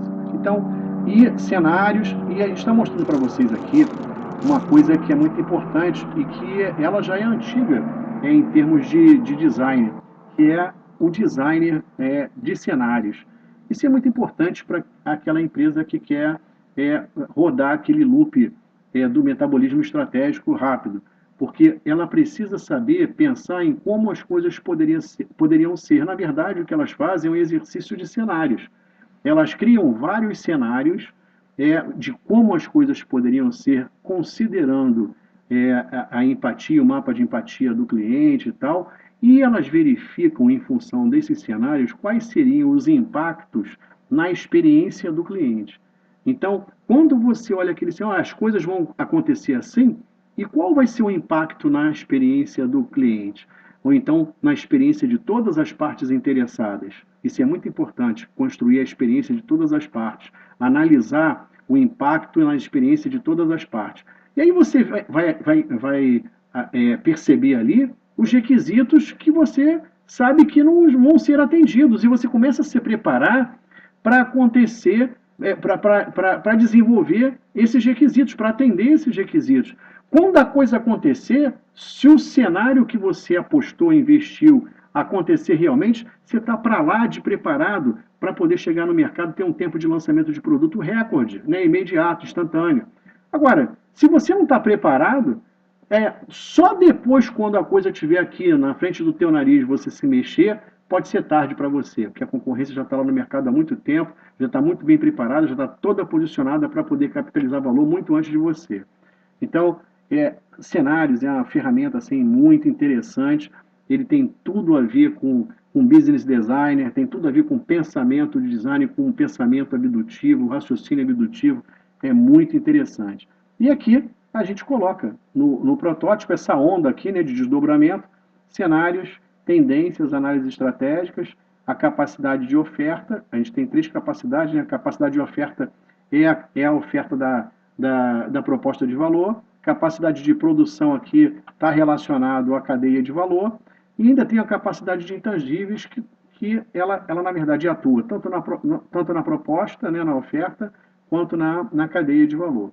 Isso é muito importante, então é uma ideia para vocês terem aí o design das janelas de SWOT. Por que é janela de SWOT? Porque a gente verificou, nesse tempo de experiência que a gente tem, que na análise estratégica, né, você não pode tratar aquilo como um todo, porque fica muito mascarado aquilo que realmente está acontecendo, porque você pegou um cenário completo com várias tendências e começa a trabalhar oportunidades e ameaças com várias tendências que às vezes são conflitantes e tal, isso aí nunca é bom. É janela de SWOT por quê? Você olhou um cenário, pegou uma tendência e aí você olhou para a tua proposta de valor, viu se você podia atender ou não, e aí você classificou em oportunidade ou ameaça. Depois você olhou para a tua cadeia de valor e, olhando para a tua proposta, O que você pretende oferecer? Aí eu vou olhar meus fatores de produção para saber se eu posso atender ou não, que aí eu vou classificar em força ou fraqueza. Então, a janela de SWOT é janela porque cada tendência está associada a uma janela. Eu não estou fazendo tudo, o todo de uma vez, para a gente poder enxergar direitinho qual é o escopo de cada tendência e trabalhar no escopo de cada tendência. Fica até fácil da gente depois selecionar e dar prioridade para as coisas que a gente quer fazer.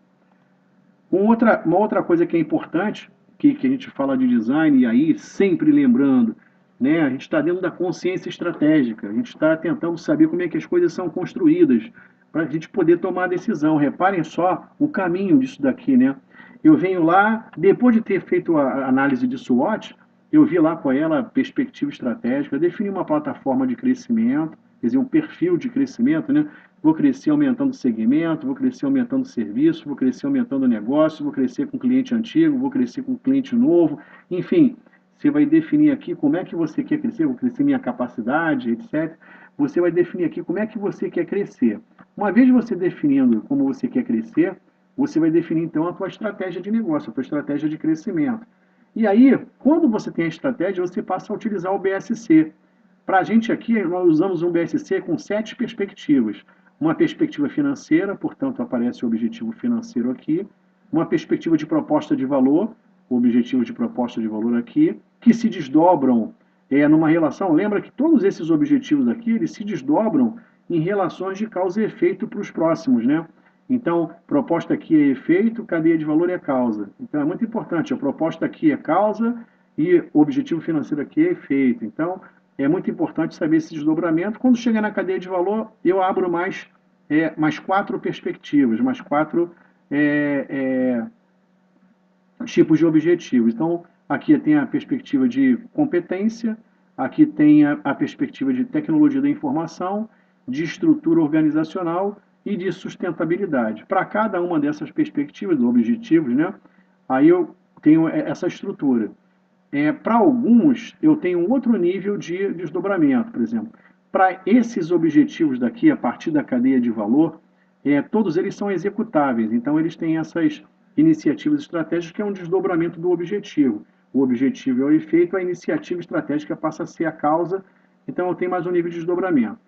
Isso não é verdade para os objetivos financeiros e da proposta de valor, que são objetivos de referência. Eu não tenho um objetivo executável aqui. Só começo a ter objetivo executável a partir da cadeia de valor. Isso é muito importante para vocês aí. E para todos eles eu tenho isso daqui, e olha onde eu chego. Em cada objetivo eu tenho um orçamento, eu tenho fatores críticos e tenho objetos de exposição ao risco lá no meu objetivo também, onde eu analiso os perigos do negócio e etc. Então, essa onda aqui, ó, toda integrada e etc., é uma coisa que é muito difícil, às vezes, você implementar na empresa. Então, é preciso você ter uma ferramenta que te force a isso. Só para você ter uma ideia, esse protótipo, na verdade, a gente já decidiu em relação a isso, ele vai para o ambiente web.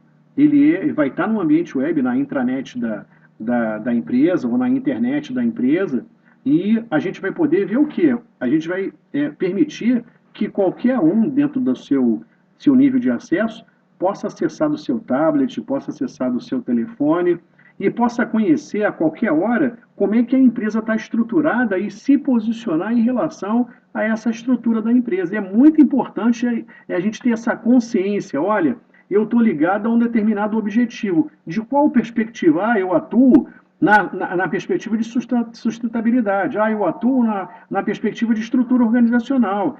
E vai por aí. Então, para todos eles, eu tenho aqui uma maneira de atuar, de me posicionar, porque eu sei o que realmente está acontecendo. Agora, se eu não tiver essa consciência, se eu não tiver esse modelo mental, se eu não tiver feito esse exercício, fica muito difícil você querer que todos na empresa adotem uma estratégia, ou adotem um objetivo, porque elas não têm a mínima ideia de onde vai convergir isso tudo, para onde vai convergir isso tudo. Então, dentro desse sisteminha, a gente está colocando todos esses conceitos, está articulando para que as pessoas possam se posicionar e entender o modelo mental. do design, da estratégia e saber o que está por trás, né? Ter a consciência e poder gerir isso aí, poder saber, poder tocar, olha, como é que está o objetivo tal da proposta, como é que está o objetivo tal da cadeia, qual é a dificuldade do objetivo da competência, mas se eu não tiver essa consciência, fica complicado a gente gerenciar alguma coisa. Então é muito importante, o objetivo principal desse protótipo é esse, de colocar lá na web, né, ou na intranet, ou na internet, essa ferramenta para que possa ser acessada mais uma vez, seja por um laptop, de fora da empresa, pelo seu tablet, pelo seu iPhone, o smartphone, qualquer que seja, mas é muito importante você garantir o acesso para desenvolver essa consciência. E uma coisa especial, e agora eu queria falar disso aqui para vocês, a proposta de valor e a experiência, né? O design disso daí. Então reparem que é muito importante você ter isso lá também, porque outro dia um aluno me perguntou o seguinte, olha, quantas propostas de valor uma empresa pode ter que cadastrar aí? Depende. Por exemplo, se for um supermercado, por exemplo, que tem 23 filiais, ele vai ter, de cara, 23 propostas de valor básica, porque a proposta de valor tem que ser de acordo com os clientes que vão lá. E cada um está no local. E cada um, de repente, está orientado para ter um mix de mercadorias para aquele local. Aí você olha e fala assim, mas eu não tenho que ter uma proposta de valor para cada segmento? É verdade.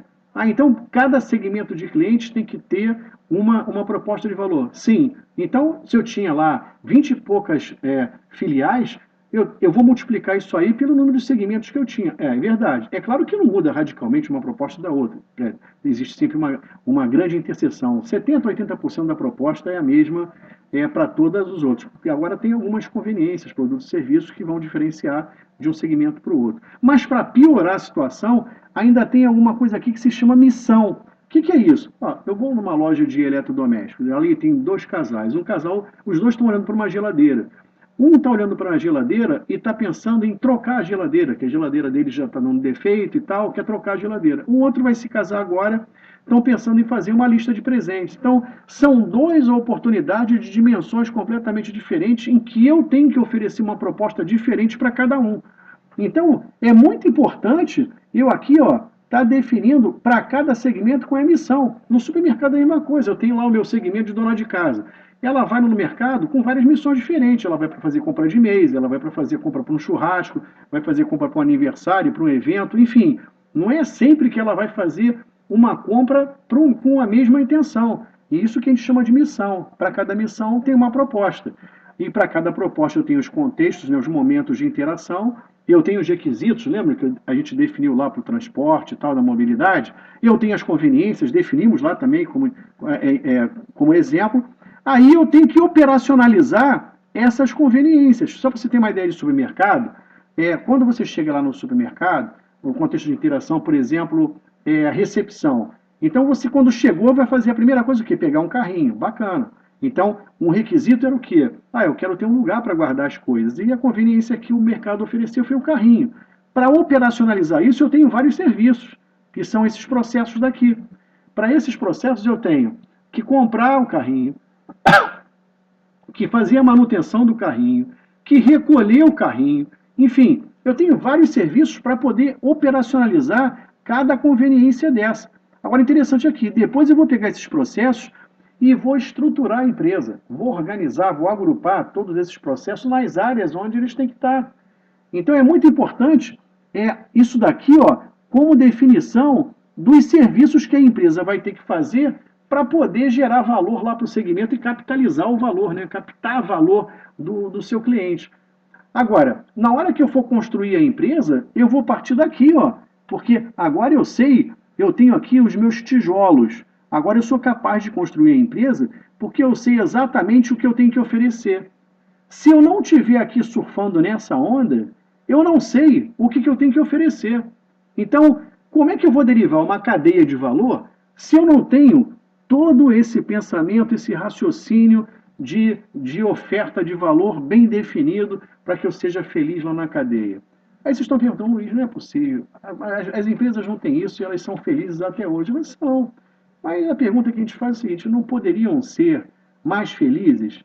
Elas são felizes a que preços, na verdade? O que elas tiveram que passar para poder fazer a coisa dar certo sem as referências corretas? Pensem nisso. Elas estão aí, mas a gente sabe lá como, pelo que elas passaram. Às vezes o negócio é extraordinário, mesmo que elas façam muita besteira, o negócio vai dar certo a vida toda. Mas o que a gente vai fazer, né? Então, a gente chegou aqui nessa onda aqui importante dos processos. Então, repara, a gente veio e construiu os processos que estão responsáveis, né, pela oferta de valor. Agora, olha só que interessante. Design das estruturas organizacionais. Mais uma vez, consciência estratégica. Eu vou construir as minhas estruturas, e quando eu falo de estrutura, o que eu falo? Eu falo de construir as funções corporativas, ou seja, a função de marketing, a função de gestão de pessoas, a função de TI, a função de desenvolvimento de produtos, a função de vendas, a função de produção, a função de faturamento, enfim, eu vou agrupar os processos que eu tenho nessas funções. Depois eu pego as funções que eu agrupei e geram camadas da cadeia de valor.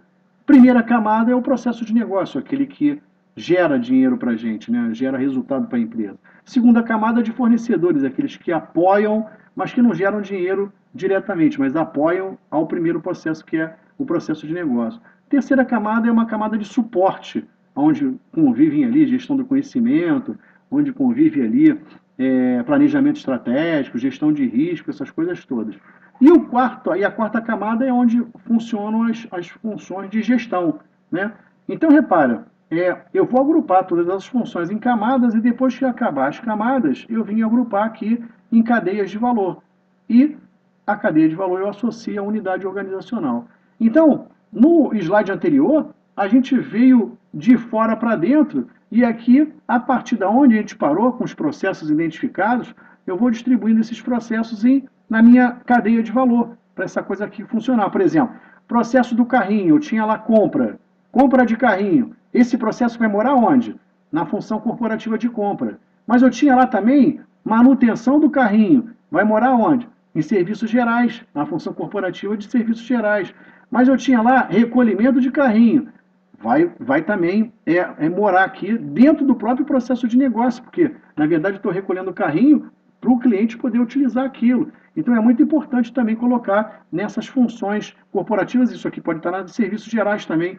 Então, repara, é muito importante a gente chegar nesse ponto daqui, porque se você fez o teu exercício certo no desdobramento da proposta de valor, você vai conseguir construir uma estrutura certa. Se você não fez, você vai construir uma estrutura errada. Então vai perder recurso, porque a criação de estrutura organizacional é uma distribuição de recursos, né, dentro dessa estrutura. Se você planejou mal ou estruturou mal os seus recursos, você vai estar tendo um desperdício grande. Mais uma vez, consciência estratégica do desdobramento do business design. Isso é inteligência em business design, é construir estruturas voltadas para os processos que foram identificados a partir da proposta de valor. Agora, se eu não tiver essa consciência, como é que essa coisa fica, né? Design de serviços internos, isso aí, por quê? Já que eu estou falando que o tijolo dessa construção toda é o serviço, é justamente a interseção entre um ambiente externo e um ambiente interno, é aquilo que mostra ali como é que a coisa tem que ser feita. Eu só quero mostrar aqui quantas coisas eu tenho aqui para especificar no produto. Compliance, que são os documentos regulatórios, né, as restrições que eu tenho, objetos de exposição ao risco, que toda a minha gestão de risco do processo, o código de conduta ética envolvido naquela prestação de serviço, decisão de negócios envolvidas naquele serviço, recursos operacionais, tarefas, interfaces, interações, níveis de serviço, competências, enfim, a gente tem várias coisas aí no design dos serviços internos que interessam, na verdade, a várias áreas. Por exemplo, competência interessa a área de recursos humanos. Nível de serviço interessa a área de marketing, a área de desenvolvimento de produtos. Interações aqui interessa a área de produção. Tarefas interessa a área de gestão de processos. Recursos operacionais interessa a área financeira. Então, eu vou vendo Isso tudo aqui, na verdade, cada área é responsável, tem interesse num determinado contexto. Todos vocês já participaram, fatalmente, né, certamente, em situações aí, em iniciativas de mapeamento de processos. E, na maioria, o mapeamento de processos é feito o seguinte: olha, você senta com quem faz o serviço, pergunta para ele como faz, e aí escreve direitinho aqui e o processo está mapeado. É por isso que as coisas não dão certo, a coisa não é bem por aí.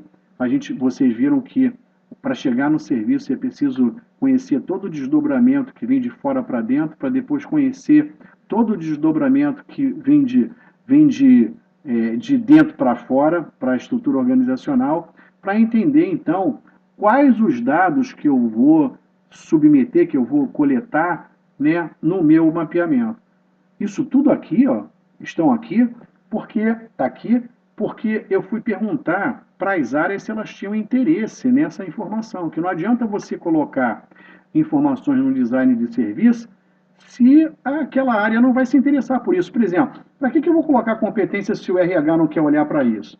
Só que ele quer, porque na verdade, quando você constrói um cargo, ele também vai ter lá um grupo de serviços internos para executar. Então, as competências que o cargo precisa são as competências envolvidas nos serviços internos que ele executa. Então, é muito importante você ter essa referência. Então, antes de se lançar no mapeamento, é importante você saber o interesse de cada cliente interno, né, naquela informação. A outra coisa é também que quando você mapeia o processo, você coloca no papel. O papel é muito difícil de você atualizar, de você ter acesso, etc. Então a ideia de você ter aqui o portal, né, na web é também permitir que todo mundo saiba, tenha acesso à execução, às informações operacionais de cada serviço, como é que ele é feito, com quem ele interage, etc. A hora que ele quiser, em tempo real. Ele tem lá o acesso à intranet dele para poder saber como é que está. E se ele quiser melhorar, o responsável vai poder ter acesso para melhorar lá o mapeamento. Então, isso aí é um ativo intangível, isso aí é uma coisa que representa a inconsciência estratégica em que a gente está trazendo para cá para poder resgatar isso aí para a empresa. Então, é uma maneira de tornar essa coisa extremamente dinâmica, né? Não deixar aí só, mapeamos e agora a coisa está feita, não. Isso aí está sendo acessado diariamente na execução das nossas atividades lá por todos os nossos colaboradores. Ok.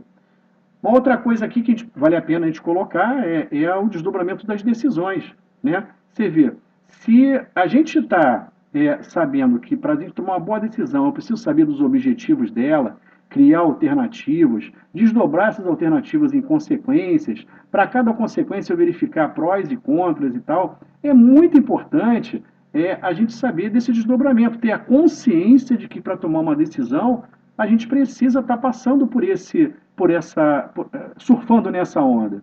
Agora, repara, a decisão é uma coisa que não acontece sem um elemento. Você toma a decisão na proposta de valor, juntou modelo de desdobramento da decisão com modelo de desdobramento da proposta de valor.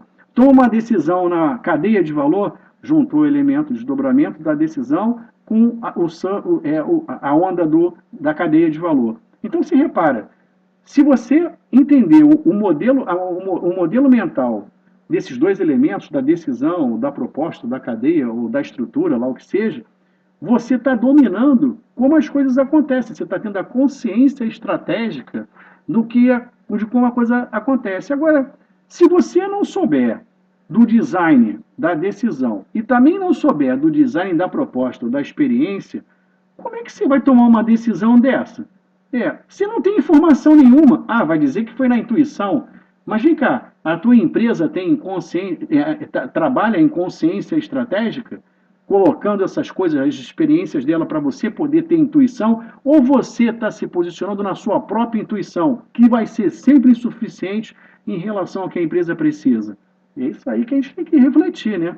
Tem que saber como é que a gente vai fazer isso. Então, mais uma vez, um design de outro elemento. Design de dicionários empresariais. Esse daí é a principal ferramenta do Business Design. É aquilo que eu falei para vocês. Reparem, eu tenho dicionários que me permitem estar atualizando aquilo ali de várias coisas, porque ele vai precisar daquilo para poder usar no design dos seus elementos, nos elementos relacionados. Por exemplo, eu tenho design de fatores ambientais, que digam lá, meus fatores tecnológicos, meus fatores políticos, sociais, mercadológicos, econômicos. Então, isso tudo tem que estar lá e eu tenho que saber quais são para poder identificar. Ah, esse tá, tem a ver, é relevante para a empresa, esse está relevante para a empresa. Agora, se eu tiver que tirar da minha cabeça todos os fatores, pode ser insuficiente, eu posso me esquecer de algum. Eu tenho um dicionário de conveniências, de relações com as partes interessadas, de funções corporativas, dicionário de processos, de práticas de trabalho, de ativos intangíveis, competências, tecnologias, estratégias, enfim, eu tenho dicionário daquilo que eu puder ter para ajudar o business design a poder fazer um bom design de um serviço, um bom design de uma estratégia, um bom design de uma proposta, etc. Mas isso daqui é inteligência em business design. Eu tenho, e quem não tem isso daqui tem um conhecimento espalhado na cabeça de todo mundo, e aí eu não tenho como nivelar esse conhecimento. Isso aqui é a maior ferramenta de nivelamento que a gente pode ter dentro do contexto do business design. Porque todo mundo vai estar lá. A gente não tem o dicionário da nossa língua para que a gente possa falar a nossa língua, saber da função de cada elemento da nossa língua. Aqui é a mesma coisa. Eu preciso conhecer bem do dicionário, sim. Então, eu preciso estabelecer minha língua de business design, que, na verdade, demanda a construção de todos esses dicionários para poder facilitar e me fazer falar bem a minha língua, né? Essa que é a ideia. Ok. E agora vamos falar um pouquinho sobre a experiência, né? A gente está falando o tempo todo do protótipo e etc. Então, vocês viram lá várias ondas, a articulação dos conceitos. E o que a gente precisa agora é pegar esse ambiente aqui, que foi um protótipo, foi um sistema, e trazer para a web. E trazer já com uma cara que a gente possa agrupar para as pessoas entenderem e interagirem com todos esses conceitos através dos seus notebooks, tablets, smartphones, etc. E aí nós vamos começar a falar do quê? Do portal do Business Designer, que é justamente para você colocar na intranet da empresa ou para colocar aí na própria internet. Então aqui é a chamada principal. Nós dividimos todos aqueles conceitos que vocês viram agora no protótipo num painel de ambiente de negócios, num painel de ambiente externo, num painel de ambiente interno, num painel de ambiente operacional e num painel de governança corporativa. Através desse comando aqui, desses controles, você pode chamar cada grupo daqueles elementos que vocês acabaram de ver aí no protótipo. Então, eu clico aqui, vai vir tudo que for relacionado ao ambiente de negócio, fatores ambientais, cenários, análise estratégica, etc. Aqui vai vir proposta de valor e etc. A gente vai estar clicando cada um desses daqui e mostrando o primeiro nível de desdobramento deles para vocês verem só como é que a coisa pode ficar. Então, no caso, aqui eu tenho a chamada principal, o primeiro nível, né, da chamada do sistema. Quando eu clicar aqui em ambiente de negócios, o ambiente de negócios vem para cá e me diz aqui no que ele é constituído. Perfil ambiental, fatores ambientais, etc. Aqui, eventos e etc. Cenários, janelas de SWOT e análise da atratividade do Michael Porter. Então aqui, você, quando clicar aqui, já vai entrar direto agora no sistema, para entrar com os dados, ter relatórios, consultas e etc. O próximo seria, lá eu tenho um ambiente de negócios, né, seria o meu ambiente externo, que trata da segmentação, da proposta de valor, operacionalização, experiência, etc. Né? É a mesma coisa, a gente está desdobrando aquilo lá e eu vou trazer para cá o meu ambiente externo. Quando eu clicar qualquer um desses aqui, vai abrir. No caso da proposta, vai estar abrindo lá a proposta, vai estar abrindo os pontos de interação, vai estar abrindo as conveniências, vai estar abrindo os requisitos correlacionados, os serviços correlacionados para operacionalizar e etc. Tudo isso aqui dentro desse contexto. Agora, aqui é o ambiente interno. Lembra? No anterior, eu vim desdobrando tudo naquela onda de fora para dentro. Agora eu vou começar a criar estrutura de dentro para fora, né? Lá as minhas funções, depois das funções, as camadas da cadeia de valor, depois aqui a cadeia de valor em si, aqui os produtos e serviços que vão estar demandando produtos e serviços internos da minha cadeia de valor para oferecer para o cliente externo, e os meus modelos de maturidade, aquilo que a gente viu lá, né, que existe também na inconsciência estratégica, para a gente entender o escopo de cada função e poder direcionar a empresa sempre na onda de crescimento para chegar lá no nível de maturidade maior, que vai ser de excelência empresarial. Isso é muito importante.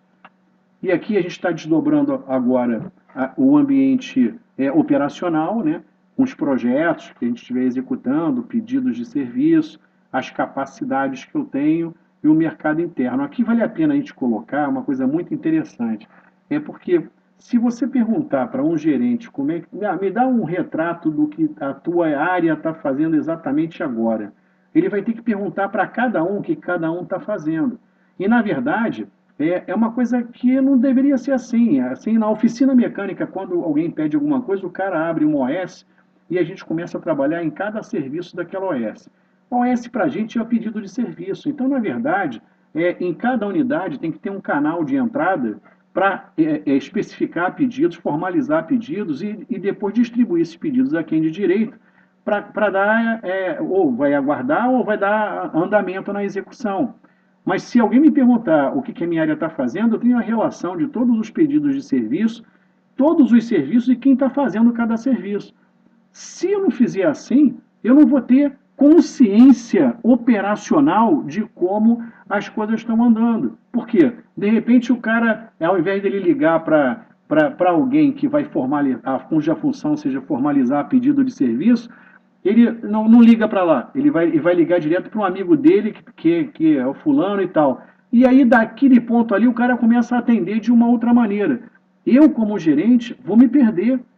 Eu só posso ter um canal de entrada. Vou formalizar o pedido e depois vou distribuir para quem de direito. Eu preciso ter essa ideia. Dentro da empresa existe o mercado interno, ou seja, toda a cadeia de valor é formada por quê? Por clientes e fornecedores, clientes e fornecedores. Então, toda a unidade, toda a função corporativa recebe um orçamento para poder contratar serviços dos seus fornecedores e assim formar a cadeia. Então, eu preciso saber quem está contratando quem é o meu maior cliente, quem é o meu maior fornecedor, quando é que o cara está fazendo isso, o quanto isso aí está alinhado aos objetivos estratégicos, aos projetos que estão em andamento. Enfim, eu preciso conhecer esse mercado interno que existe dentro da empresa, um comprando o serviço interno do outro, que eu não tenho a consciência disso, eu não sei como funciona. Eu não sei quem são os meus maiores compradores ou quem são os meus maiores fornecedores, ou então os diretores acima não sabem isso, os gerentes imediatos até conseguem saber, mas aí em cima você não consegue. E você não consegue também fazer com que você possa bater esses pedidos de serviços internos no orçamento daquele cara que solicitou o serviço. Então é muito importante ter essa consciência operacional, né? Saber como é que é o meu mercado interno, trabalhar por pedido de serviço e saber exatamente como é que estão as minhas capacidades, quem está com capacidade ociosa e quem está com capacidade aí esgotada, né? Está com gargalo. É muito interessante isso daí. Bem, e finalmente a gente tem aí uma área que às vezes é um pouco negligenciada pela empresa, que é a área de governança corporativa. Hoje a gente explora muito pouco essa área de governança corporativa. Por quê? Porque a gente não leva a responsabilidade da gestão estratégica, ou seja, das estratégias, gestão das estratégias da empresa para eles. Então a participação deles é muito pífia em relação ao que a empresa realmente demanda de uma área de governança. Então eles têm que estar olhando sim as estratégias da empresa, como elas são desdobradas, acompanhar a execução dos objetivos, etc., como o orçamento está sendo aqui gasto em função desses objetivos que foram definidos aqui, estar acompanhando os riscos, estabelecer controles internos, verificar auditorias, etc., para saber se todo mundo está fazendo aquilo que tem que fazer para alcançar aí as estratégias da empresa ou a visão de futuro. E também está gerenciando decisões. A gente tem a parte de governança, que na verdade é formada lá pelo conselho, área de auditoria, às vezes até auditoria externa também, pelo presidente. A gente tem que estar ali gerenciando as decisões que a empresa toma. decisões que estão lá na minha inconsciência estratégica e decisões que estão na consciência estratégica. Agora, a consciência e a consciência, elas têm um papel vital na gestão de decisões, porque se eu não tiver esse domínio, como a gente está falando lá, fica complicado você tomar uma decisão efetiva.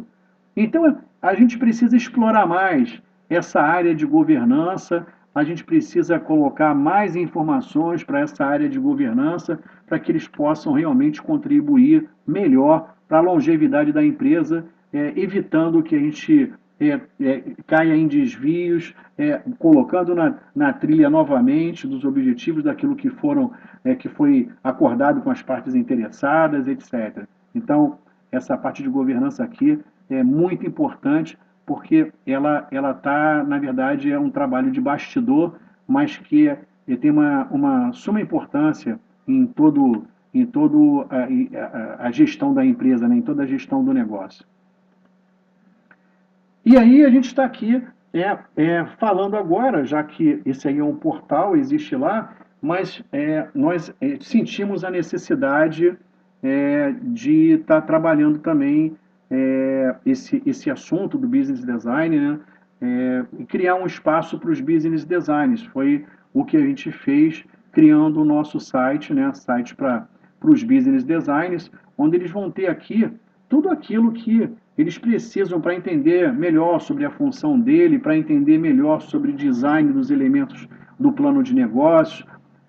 Tem compartilhamento de livros, eu vou estar mostrando para vocês, e o acesso aqui é bastante simples. Você aqui quer saber qual é o seu negócio, você clica aqui, eu vou abrir, vou desdobrar esse qual é o seu negócio em vários elementos do plano de negócio, e num segundo clique, por exemplo, em planejamento estratégico, você clica e vem o design do planejamento estratégico.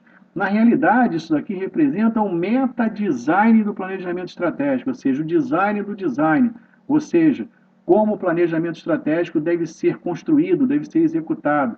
Então, aqui tem uma referência muito interessante para quem... Isso aqui não existe em livro, é uma tecnologia de consultoria que a gente está compartilhando com todos os nossos visitantes. E aí depois vocês vão ver várias sessões na visão de Fale sobre Design, né, que é falando sobre o design, que é um papo sempre de conceito, né, mostrando aí os conceitos do business design. Uma pesquisa que a gente faz junto às empresas para saber como é que anda essa ideia do business design nas empresas.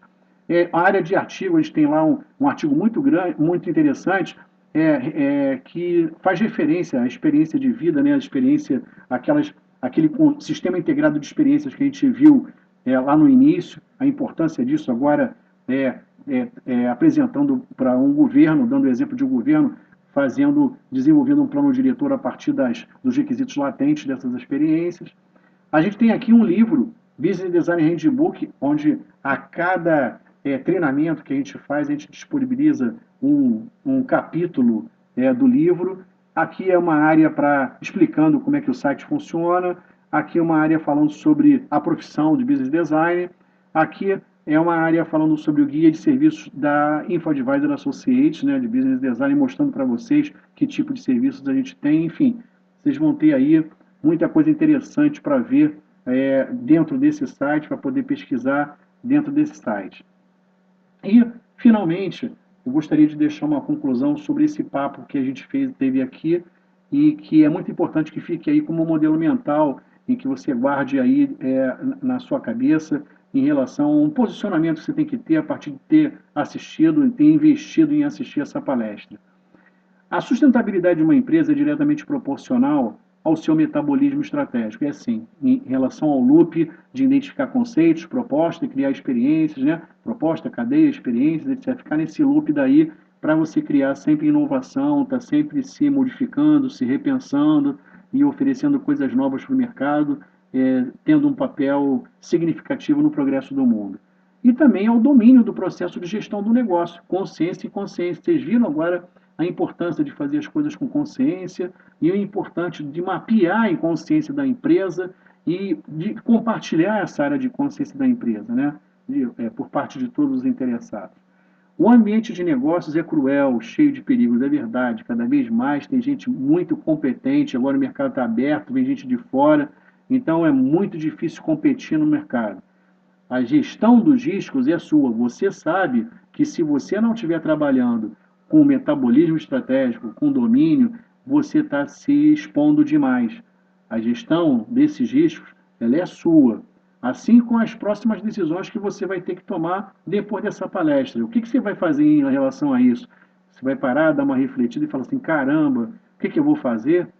Bom, daí para frente é boa sorte, pessoal. Espero ter colaborado com vocês aí no sentido de fazer vocês refletirem sobre alguns conceitos, no sentido de trazer vocês para esse ambiente de business design, no sentido de trazer vocês sobre a importância do design thinking na aplicação do plano de negócios, no sentido de vocês abrirem a cabeça e pensarem como as coisas poderiam ser daqui para frente. É muito importante.